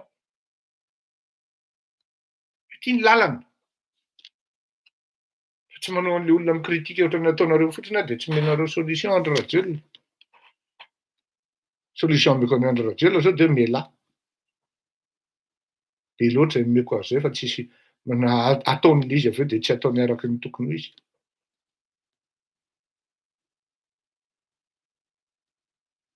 Pénal io Pagose io tompoko. Ary tsy ho ihany ao. Mbola ho avy koa ny volan'ny Covid.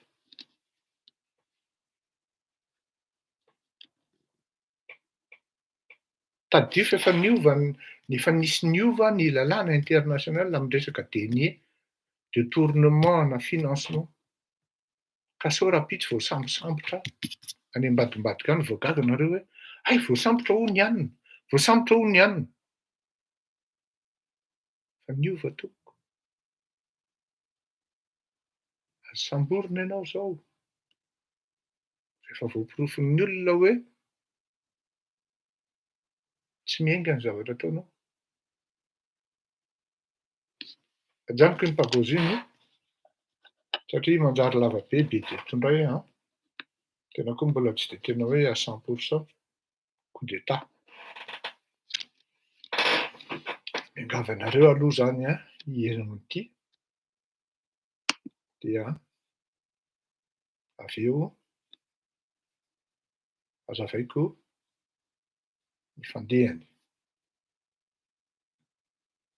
Amintsika aiza moa zany zao no andehanako am'ty e. Tsy hitako manko zay, ty disika ty le izy. Dahory. Ino tsara ty an. Ary tiako mihitsy hoe mihaino tsara tsika mianakavy satria avelako andeha mandritra ny quelques minutes le izy an. Dia avy eo hazavaiko le izy. Dahory. Complot pour élimination du président malgache. L'affaire, appelée Apollo 21, fait la une des journaux à Madagascar. À la télévision, le président Andry Rajoelina se pose en victime. S'il y a des problèmes comme ça, et des tentatives d'assassinat, dont je suis moi-même la cible, c'est parce que je protège notre pays et ses intérêts. Philippe François est incarcéré dans l'une des prisons les plus dangereuses au monde. Nous sommes allés sur place pour comprendre comment ce Français s'est retrouvé impliqué dans une affaire d'État. L'ancien militaire est-il coupable ou bien a-t-il été victime d'un coup monté? Philippe François vivait dans un quartier cossu d'Antananarivo, la capitale malgache. Avec sa compagne Brigitte, il coulait des jours heureux dans cette villa avec piscine. Et moi, je suis en train de siroter un petit rhum. Je dois boire à votre santé. Une vie douce au soleil qui faisait rêver sa fille Constance et deux de ses sœurs, Victoire et Justine. Ouais, ils ont envoyé plein de photos de. C'est impressionnant, il y a de très beaux paysages. Il marchait énormément, il marchait plusieurs heures par jour dès qu'il pouvait. Et du coup, aux alentours, bah voilà, il montrait comment la vie se passait. Joyeux anniversaire, Victoire. Joyeux anniversaire, Victoire. Ils ont adopté un chien de rue, Koufra. Qu'ils ont trouvé dans les rizières, je crois. Ouais. Bon, je suis en train de me balader avec Koufra. Koufra, tout va bien?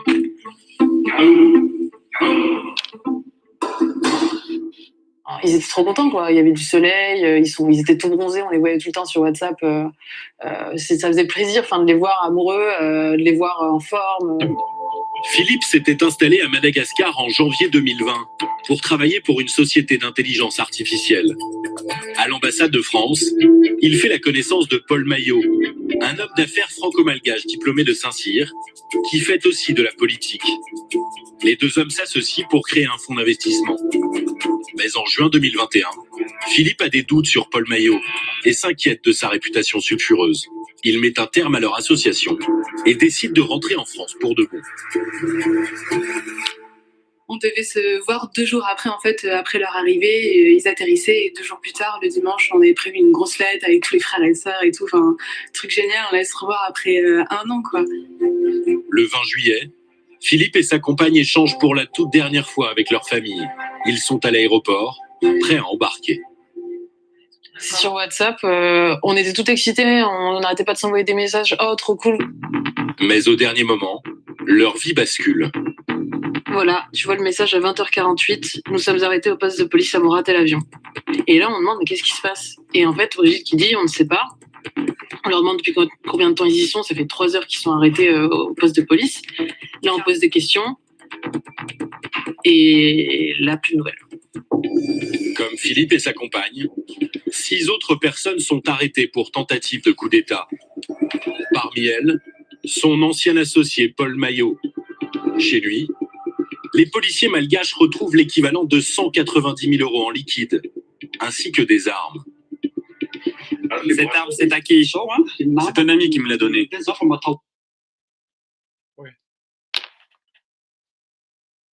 Nalefa izay satria tiako hoeninareo tsara le séquence eto hoe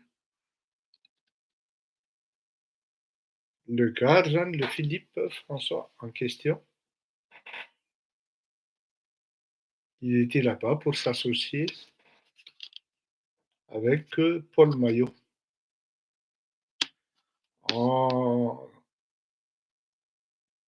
À quelques mois avant son départ, hein, il avait des doutes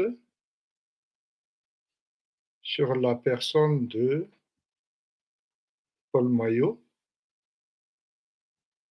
concernant ses réputations sulfureuses.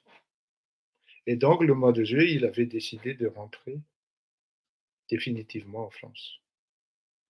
Il vivait dans un cadre de vie, Rananarakanini, Fandaharana 66 minutes, Nareudia, dans un cadre de vie idéal.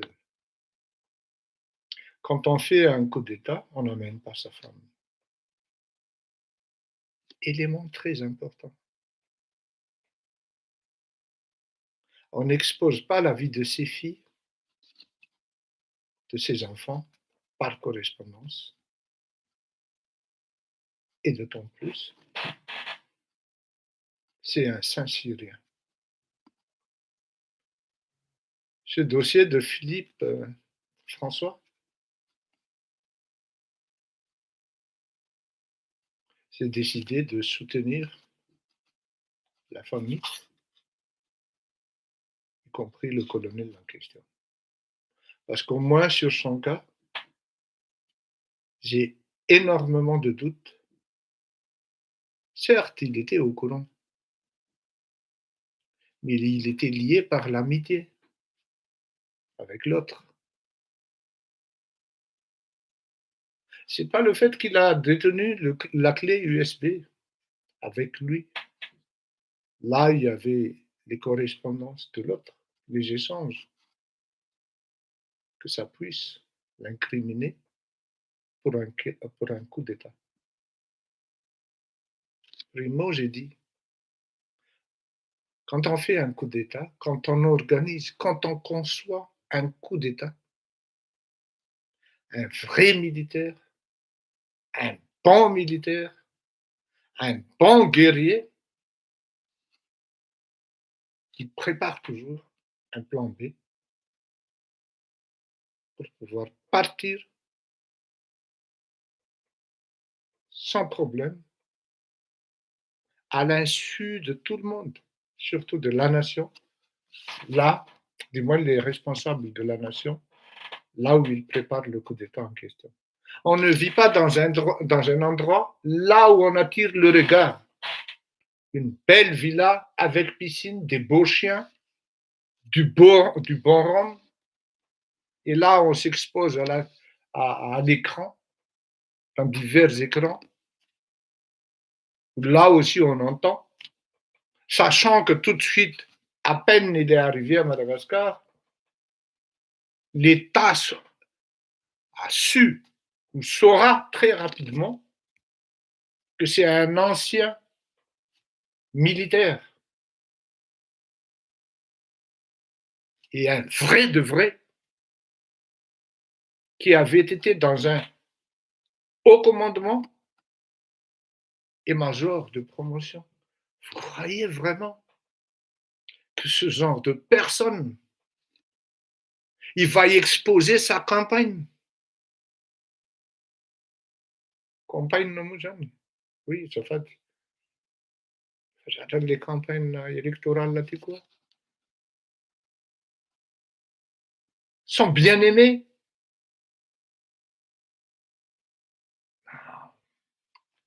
Il ne faut pas se leurrer. Mais l'objectif de l'État malgache était vraiment ailleurs. Sachant aussi que dans l'histoire, il y avait des traîtres. Quand on parle de fonds d'investissement, je sais qui sont les groupes qui sont touchés par rapport à ça. Et ces gars-là ont été estimés par André Jules. La preuve, on a vu la tête de Paul Maillot le 26 juin, tout juste derrière André Jules. C'est pas la première fois qu'on entend le nom de Paul Maillot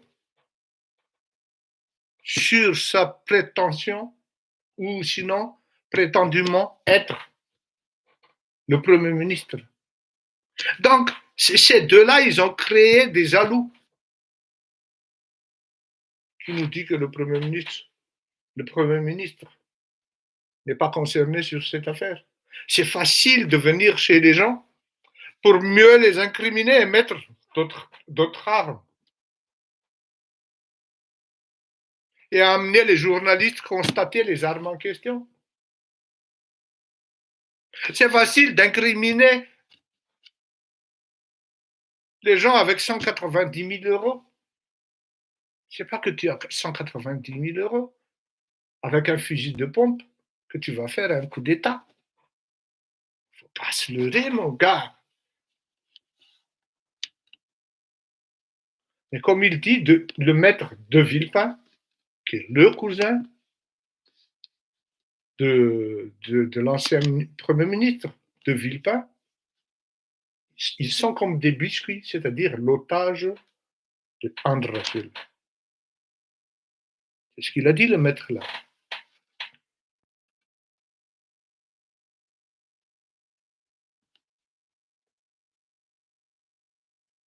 Il en conséquence, sans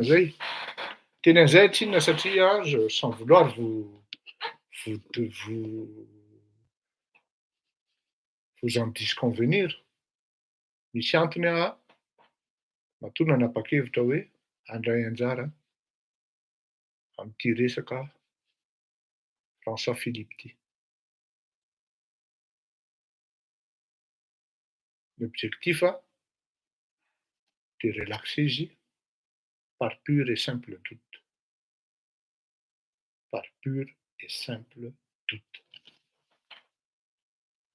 So, tsy andeha ampitahotra anao ary André Rajoelina. Tena miala tsiny aho.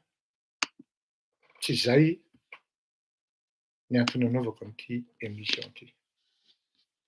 Ka hidirako amin'ity affaire. Donc zavatra teneniko anao. Raha misy olona vulnérable, susceptible à être poursuivi sur le plan international en matière des avoirs sans cause et illicite. Ouais, il était major de sa promotion, Olivier. Oui. Il était major de sa promotion. C'est un vrai de guerrier. Matou ianao, si vous êtes, raha ohatra ianao hoe tompona commandement tamin'izany atao hoe Tchad zany, tompony ianao zany. Ça ne prend pas les choses à la légère. Raha tena nongam-panjakana anie tsisy dikany amin'ny frantsay. Si on accuse la France et si on accuse la France, mampiditra armes ao Madagasikara. Tsisy dikany akory anie. Tonga ny avion ngeda be iny de hoe fitaovana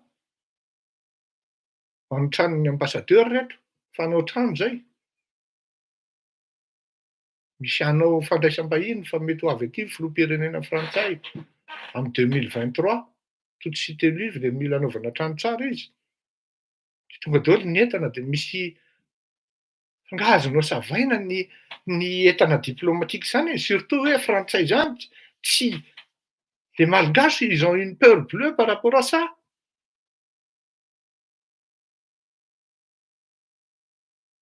Cinq, 10 caissons tonga ao. Tsy ilaina akory 3 caissons na drone pour des cibles bien ciblées. Mitokodina ery ambonimbony ery fotsiny, tsio tonga dia vita ilay trano villa be. Aza misy an'ireo zany tompoko. Fa rehefa miainao anatiny atao hoe zavatra fantasmagorique, efa zatra an'izay le André Rajoelina. Rehefa zatra miaina an'izany hoe quand on vit toujours dans le cynisme. Satria izay foana ny hamarotany an'ilay malagasy. Dia lasa, inona moa ty filazan'ilay misy teny an'izay hoe lasa misy teny izay re olona fa aidez-moi. Lasa mythomanie daholo ilay zavatra. Satria tellement c'est un mythomane. Oui, André Rajoelina, c'est un mytho. Je suis désolé, c'est un mytho. Ah, si on peut classer ça un mytho de bas étage. Izy zany tsy mahalala zany mba hanontania faly Ramakavelo, Saint-Syrien reny, na dia lasany amin'ny enseignement ary amin'izao fotoana izao. Possible ve faly andeha hanonga-panjakana dia hitondra vady hoe fa le fatay izay lahy nianatra. Mba miaramila ve lahy miresaka amiko io? Tanio faly Ramakavelo iny mbola velona izy iny. Na général Ramakavelo koa raha notaninao an'izany mezan'ny olona ianao. Inona ny raharaha raha mady? Quel âge il a maintenant? Général raha izy teo le anankiray iny.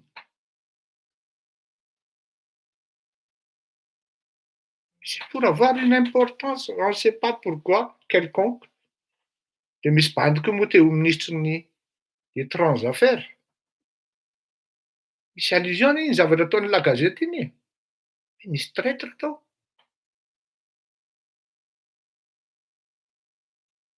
Resaka revirevo fotsiny eo dia misy olona manofa ohatran'izany manko. Izy ity vidiana lafo. Bonsoir Sonia. Tu es content que Pécresse elle est là, hein? Misy gasy anankiroa telo fantako tena akaiky ny Pécresse. Donc ninona mitranga? Tsy afaka izany André Rajoelina izany, tsy afaka izany. Ary ireo olona ireo tena allergique total ny André Rajoelina.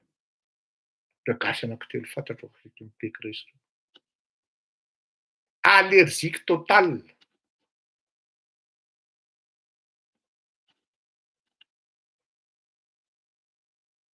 On ne fait pas un coup d'État ou on ne conçoit pas tout en exposant sa famille. Ailony amin'iny. Ino indray ty farao ty? Aiza izy teo indray? Aiza indray izy teo? Ino indray ty farao ty?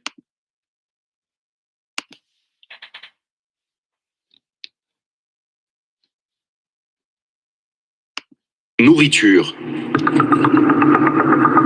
Sans cela, Philippe devrait se contenter d'une portion de manioc par jour. Devant la prison, impossible de continuer à filmer. Nous tournons discrètement au téléphone portable. Il y a une enveloppe puis la prison. Parce que là où il est, il n'y a pas assez d'éclairage. Il a eu l'aide de sa fille comprend. Violation de la part des autorités, de parler des cas du fait Rassurant sur son état de santé. physiquement il va bien, moralement il va bien qu'il a migré. On le comprend du fait de la situation carcérale là où il vit. Mais l'avocat est inquiet sur la possibilité pour Philippe d'avoir le droit à un procès équitable. Voilà. Procès équitable. Oh, hein? Mystikany le any amin'ny farany hoe le Quai d'Orsay a refusé notre interview. Ny fiasan'ny haute diplomatie zany dia miasa mangina. Harry. Taloha izy io dia apitaiko amin'ny mpianatra foana hoe en fait, les pressions diplomatiques de la haute diplomatie, c'est comme un tank, démarrer un tank. Ça met du temps à mettre en route, mais quand c'est parti, c'est difficile de l'arrêter. C'est très très difficile de l'arrêter. Ça arrête, c'est comme un tank. C'est difficile de mettre en route pour démarrer. Mais quand ça commence à tourner, c'est très très difficile de l'arrêter. Ça atteint systématiquement son objectif. Et nous ne manatsaina zay sy ny tokony hiainao zay. Procès équitable. Samborinao le olona satria mamay be le kahan'le Philippe François dia relax, simple. Na hoe doute ino izy teo noho ny fisalasalana dia afaka le Philippe. Ary tsy maintsy atao rapidement io. Zay ny zavatra tranga. Fa zao janona fotsiny eo ve zany? Dia aferio. Efa ny olona nigadrainao tao.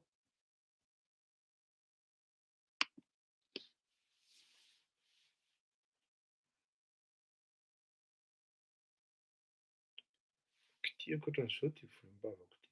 Ny fleury azonao kitihana ny volombavana. Fandehanany mikitika volombavana liony, hitanao ny zava-doza azonao. Zay io zavatra io. Ny fraternité, ny solidarité, ary indrindra ny amitié, ny solidarité ao anatin'izany atao hoe fraternité de Saint-Cyrien zany, pour la vie et pour la mort. Zany hoe miara-velona na miara-maty. Ary indrindrindrindra fantatry ny miaramila gasy zany hoe azo manga. Antsoina hoe azo manga de promotion. Fa tsy manana an'izany valeur zany intsony manko ny malagasy amin'izao fotoana izao, miaramila malagasy. Hoe raha vao ny azo manga ny voatotoana dia tsy maintsy miainga daholo ny rehetrarehetra. Fa tsy manana an'izay valeur zay intsony ny miaramila gasy. Dia ino kely ty? Tsara ihany mako ny fananana fa sao dia rehefa voatona avy eo zay hoe ino tiananjoa aho?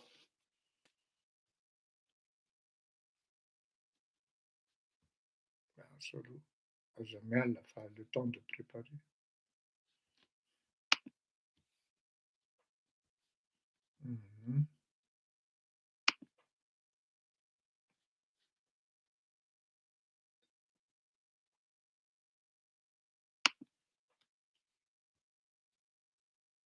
Izy teo. Tsara ihany ny fananatra fa rehefa voadona zay vao hoe ino tiananjoa aho?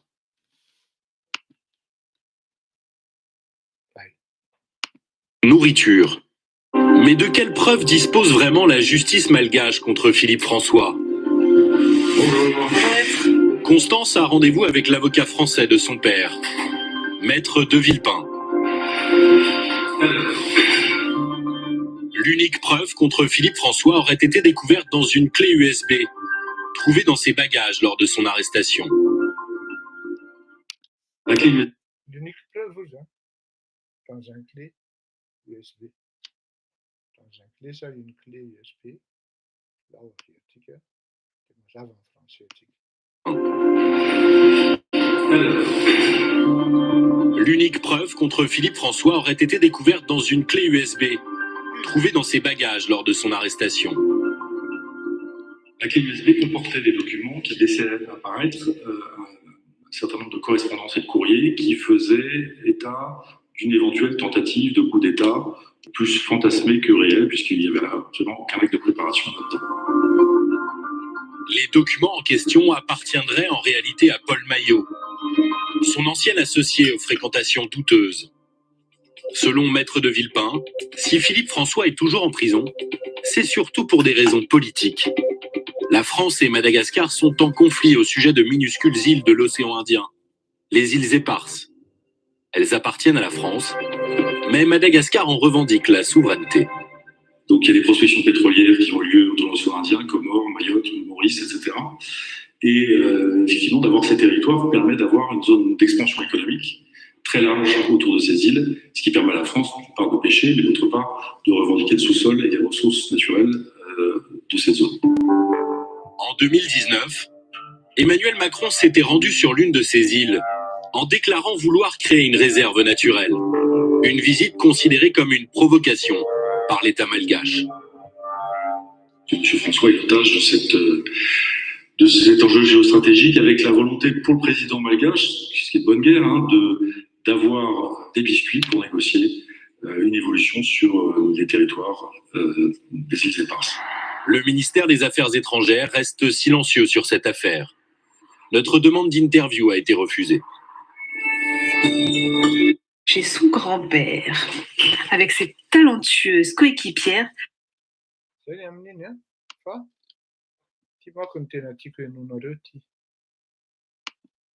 le respecte. À 9130. Évidemment, c'est prioritaire. C'est Patrice, un ami de sa promotion qui gère la collecte de fonds. C'est Patrice, un ami de sa promotion. Les familles n'ont tout le monde mis la mienne, car. Et Aïsamuzante n'a quatre les abattouni. Arzeni laina panultiana, mai, anemrin ptundrene président. Mais tout grave, tes avattia. Famille me serait saisir un gantique. Officier supérieur, né? Tsy avelona ny tompony andehandeha fotsiny ohatran'izao satria mitazona secret d'État. Il faut sauver le soldat Ryan, une filmée. Fait-il l'officier général? Satria na colonel izy nanao école de guerre izy. Efa olona en passation tokony nanao général fa niala izy, raha tsy diso na retraité, dia nanao cabinet privé. Zay daholo manko ny ankabeazan'ny izy teo ny miaramila haut gradé ohatran'ireny, manangana cabinet de lobbying ry zalahy rehefa avy eo miaraka amina civil dia mahavita zavatra ohatran'ireny. Tsy hanongam-panjakana fa manao travail d'influence dans les coulisses. Eno tsara. Nous, évidemment, c'est prioritaire. C'est Patrice, un ami de sa promotion qui gère la collecte de fonds. Oui, allô, Patrice? Eno tsara, fa velako andeha jusqu'à hatramin'ny hoe je connais très bien Philippe, il a dit. Vous allez entendre eno tsara. Fa tsy hoe tsisy saina dia andeha handray an'ity dossier ity, dia hanampy an'ity dossier ity. Non, je ne suis pas fou. Il y a des éléments là où je pense, oui, non, c'est trop enfantin et c'est de bas étage. Si vous voulez arrêter, si vous voulez bien négocier pour avoir les îles Éparses, donc moi je vous dis, vous ne l'aurez jamais, André. Peut-être un président beaucoup plus sincère, honnête, qui ne sera pas là pour s'enrichir, possible. Tant que quelqu'un ayant la personne, comment ça, le comportement économique, il faut bien choisir les mots, moi. Comportement économique de André et de managérial, Madagascar n'aura jamais les îles Éparses. Il ne faut pas rêver. Que je voulais t'appeler pour avoir des nouvelles du site de soutien, où on en était par rapport à ça, tu vois. En ce qui concerne la cagnotte, là, on en est à 9 130 € et on a donc... Mon cagnotte, c'est à toi. Vous m'amenez à la Pinot Madagascar, hein. Sérieux, hein? Check it out, vous allez entendre. 70 personnes, là, non, ils sont déjà à 9000. Nous, on a de la peine pour faire 1000 €. Pour vous dire que ça move, ça bouge. En ce qui concerne la cagnotte, là, on en est à 9 130 € et on a donc 77 dons reçus. Merci beaucoup, en tout cas, de t'occuper de tout ça. 77 dons reçus. Donc, minimum 100 € dans ton mille. C'est un vrai soutien. Je suis que le porte-parole, hein, il y a la promotion derrière, il y a ses camarades. De toute façon, tu le sais bien, je t'ai déjà dit qu'il le mérite. Et il l'aurait fait pour nous, donc pour lui, il n'y a pas de souci, quoi. Patrice refuse de croire. Tiens. Des camarades. Des camarades, gars, Patrice. Et nous. Et on a donc 77 dons reçus. Merci beaucoup, en tout cas, de t'occuper de tout ça. C'est un vrai soutien. Je suis que le porte-parole, hein, il y a la promotion derrière, il y a ses camarades. De toute façon, tu le sais bien, je t'ai déjà dit qu'il le mérite. Et il l'aurait fait pour nous, donc pour lui, il n'y a pas de souci, quoi. Patrice refuse de croire à la culpabilité de son ami. Je connais très bien Philippe parce qu'on était amis à Saint-Cyr. C'est quelqu'un qui est très intelligent. Il a terminé dans les majors de Saint-Cyr et se fourvoyer dans une opération qui me semble bien Se fourvoyer dans une opération. C'est quelqu'un qui est très intelligent. Il a terminé dans les majors de Saint-Cyr et se fourvoyer dans une opération qui me semble bien mal montée. C'est absolument pas son style. Dès le départ, dès qu'on l'a vu et dans la promotion, tout le monde a dit pareil. Un truc comme ça, certainement pas Philippe. Yes. Ça y est. C'est un truc comme ça, c'est certainement pas Philippe. Oui. Parce que ça ne correspond pas. Quand il y a un assassinat, un crime, on fait tout de suite le profilage. Profileur, le profil de l'assassinat, de l'assassin. Et comment ça a été passé, exactement. Et on fait le profilage par rapport au profil de l'éventuel auteur. Ça ne correspond pas.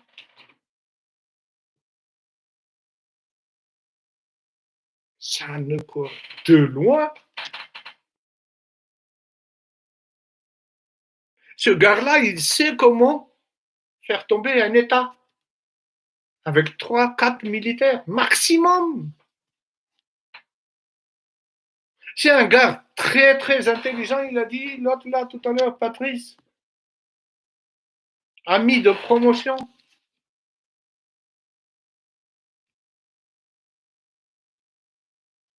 Il a bien dit, les camarades, il y a trop d'émotions derrière tout ça, et il le mérite, notre soutien.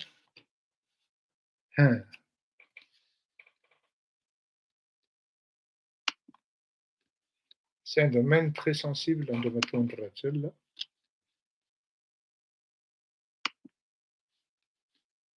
Ramis ou la vulnérable, et Nathalie Konoshan. Ce sont des avoirs illicites. On peut toujours poser des questions, faire des enquêtes.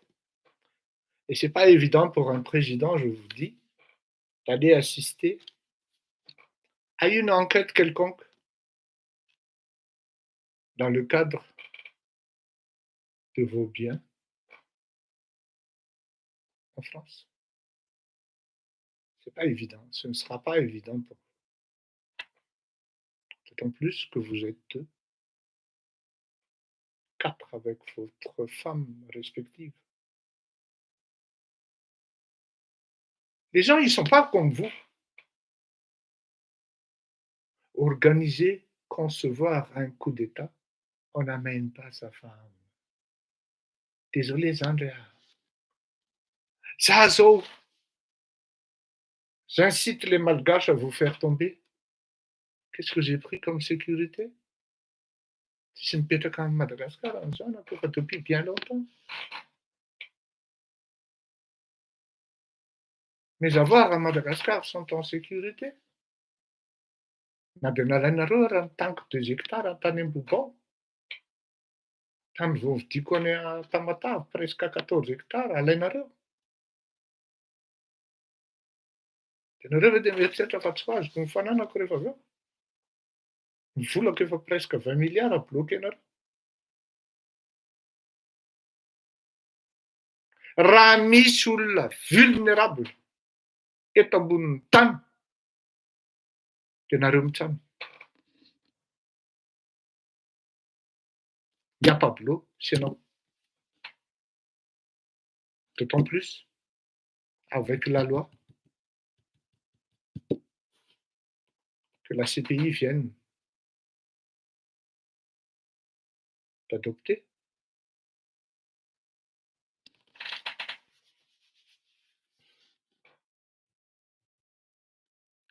Je suis désolé. Hein.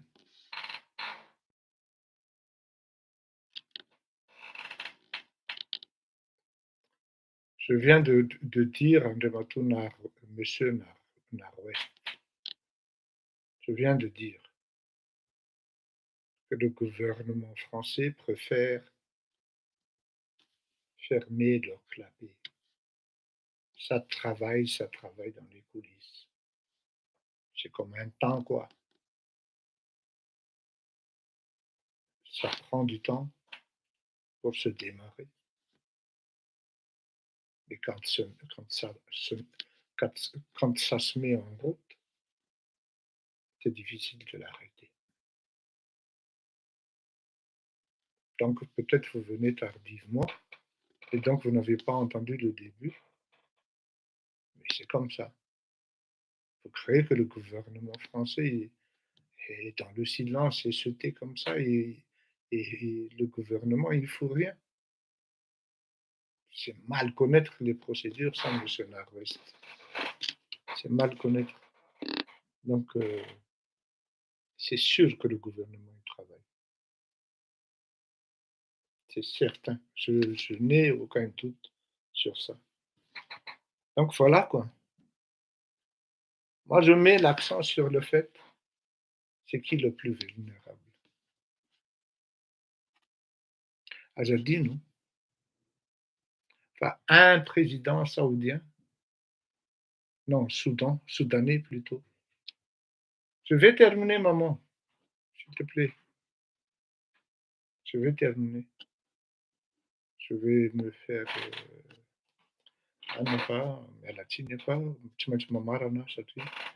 ça fait quand même presque 2 heures de temps maintenant. Loja fitaavako anareo ary lozako ny fitaavana an'ilay firenena. C'est loja moja, enfin bon, on fait. Et donc, les plus vulnérables sur cette affaire, si les autres seront contraints de répondre, ce n'est pas fleurir à côté malade. C'est vous, les mythomanes, c'est vous. Qu'allez-vous répondre? Si la question elle sera posée sur les biens, l'origine des financements, des biens érigés à l'Evala, Perret, mon genre, Courbevoie, etc., etc. Comment vous allez répondre?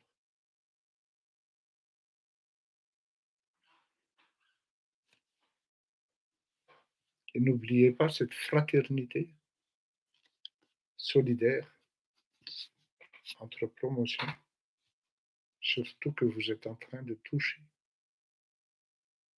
au major de promotion. Comme il a dit Patrice tout à l'heure, il mérite ça. Et un intelligent, il ne fait pas des choses à la légère comme ça.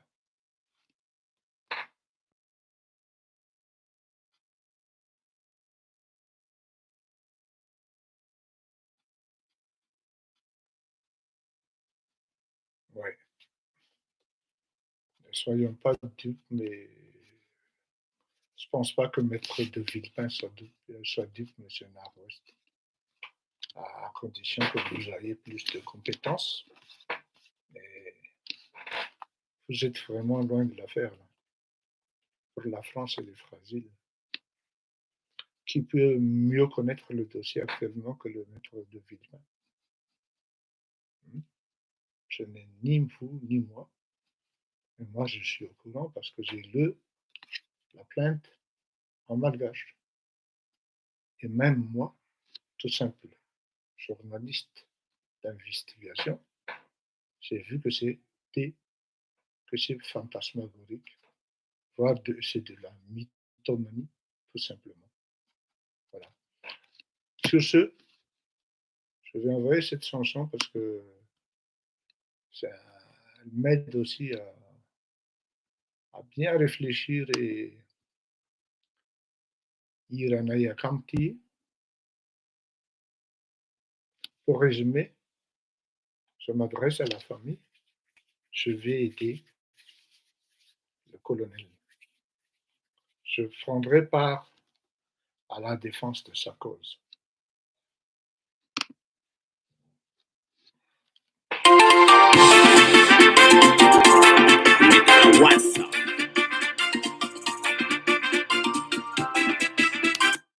Pas seulement à la défense de sa cause, parce que je suis convaincu qu'il est loin d'être concerné, encore moins impliqué sur cette affaire.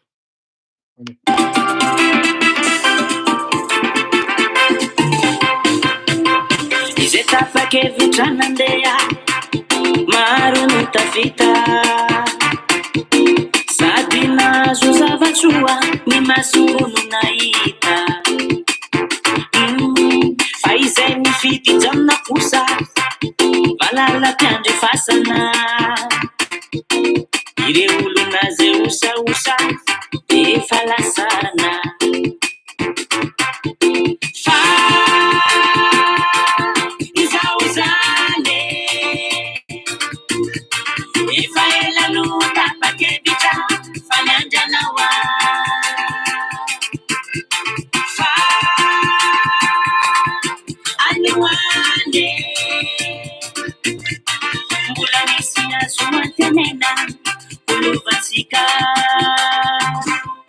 Katinova miarakamna Katinova miarakamna Katinova miarakamna malakangu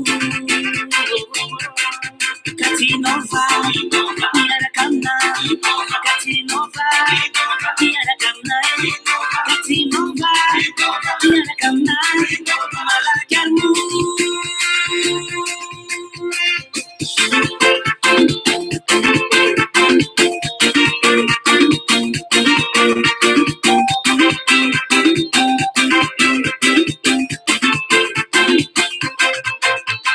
Izetapakevitran'ny hody tsy sakana fadiso fanahalala fanafody mitsinjo miampitso fa izay mifidy jam Tanareo fa lasa maivamaivana vao vita didy. Tsy midika hoe tena 100%. Fa maivamaivana. Premier Jean Graine. Nakosa tsy tonga tany niadidino niagosa nienalany fa izao zany efa elano tapakevitra fa niandranaoa fa aloande mbola nisy azo antenena olovantsika miarakamna katinova miarakamna katinova miarakamna malakarmu katinova miarakamna katinova miarakamna katinova miarakamna malakarmu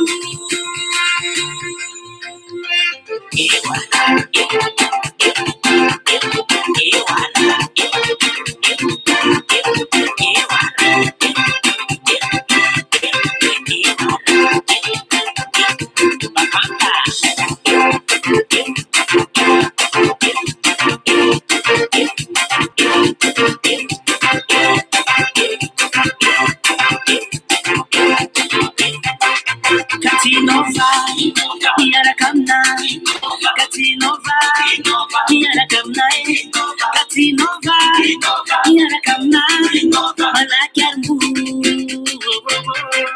Katinova, miarakamna. Katinova, miarakamna. Katinova, miarakamna. Malakarmu. Katinova, miarakamna. Katinova, miarakamna. Katinova, miarakamna. Malakarmu. Katinova, miarakamna. Katinova, miarakamna.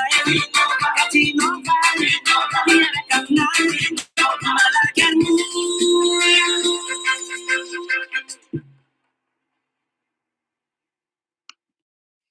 Maro mihitsy nareo milaza hoe bogosy amin'le volombava fa dia saotra aloha Elizana Hira, merci beaucoup hein.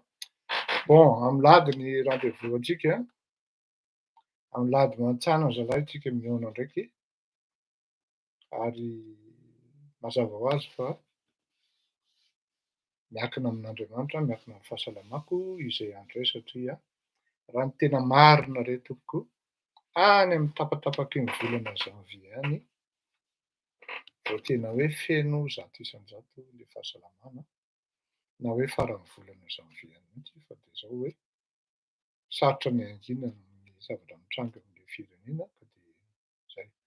Ny amin'ny resaka en marche, mbola mitohy nareo ilay mandefa mesazy aty amiko ho an'ilay malagasy mizaka mizo frantsay, alefaso MP na afaka miantso direct nareo dans la journée. Et sur ce, moi je vous remercie. Allez, bonne soirée. Au revoir. Something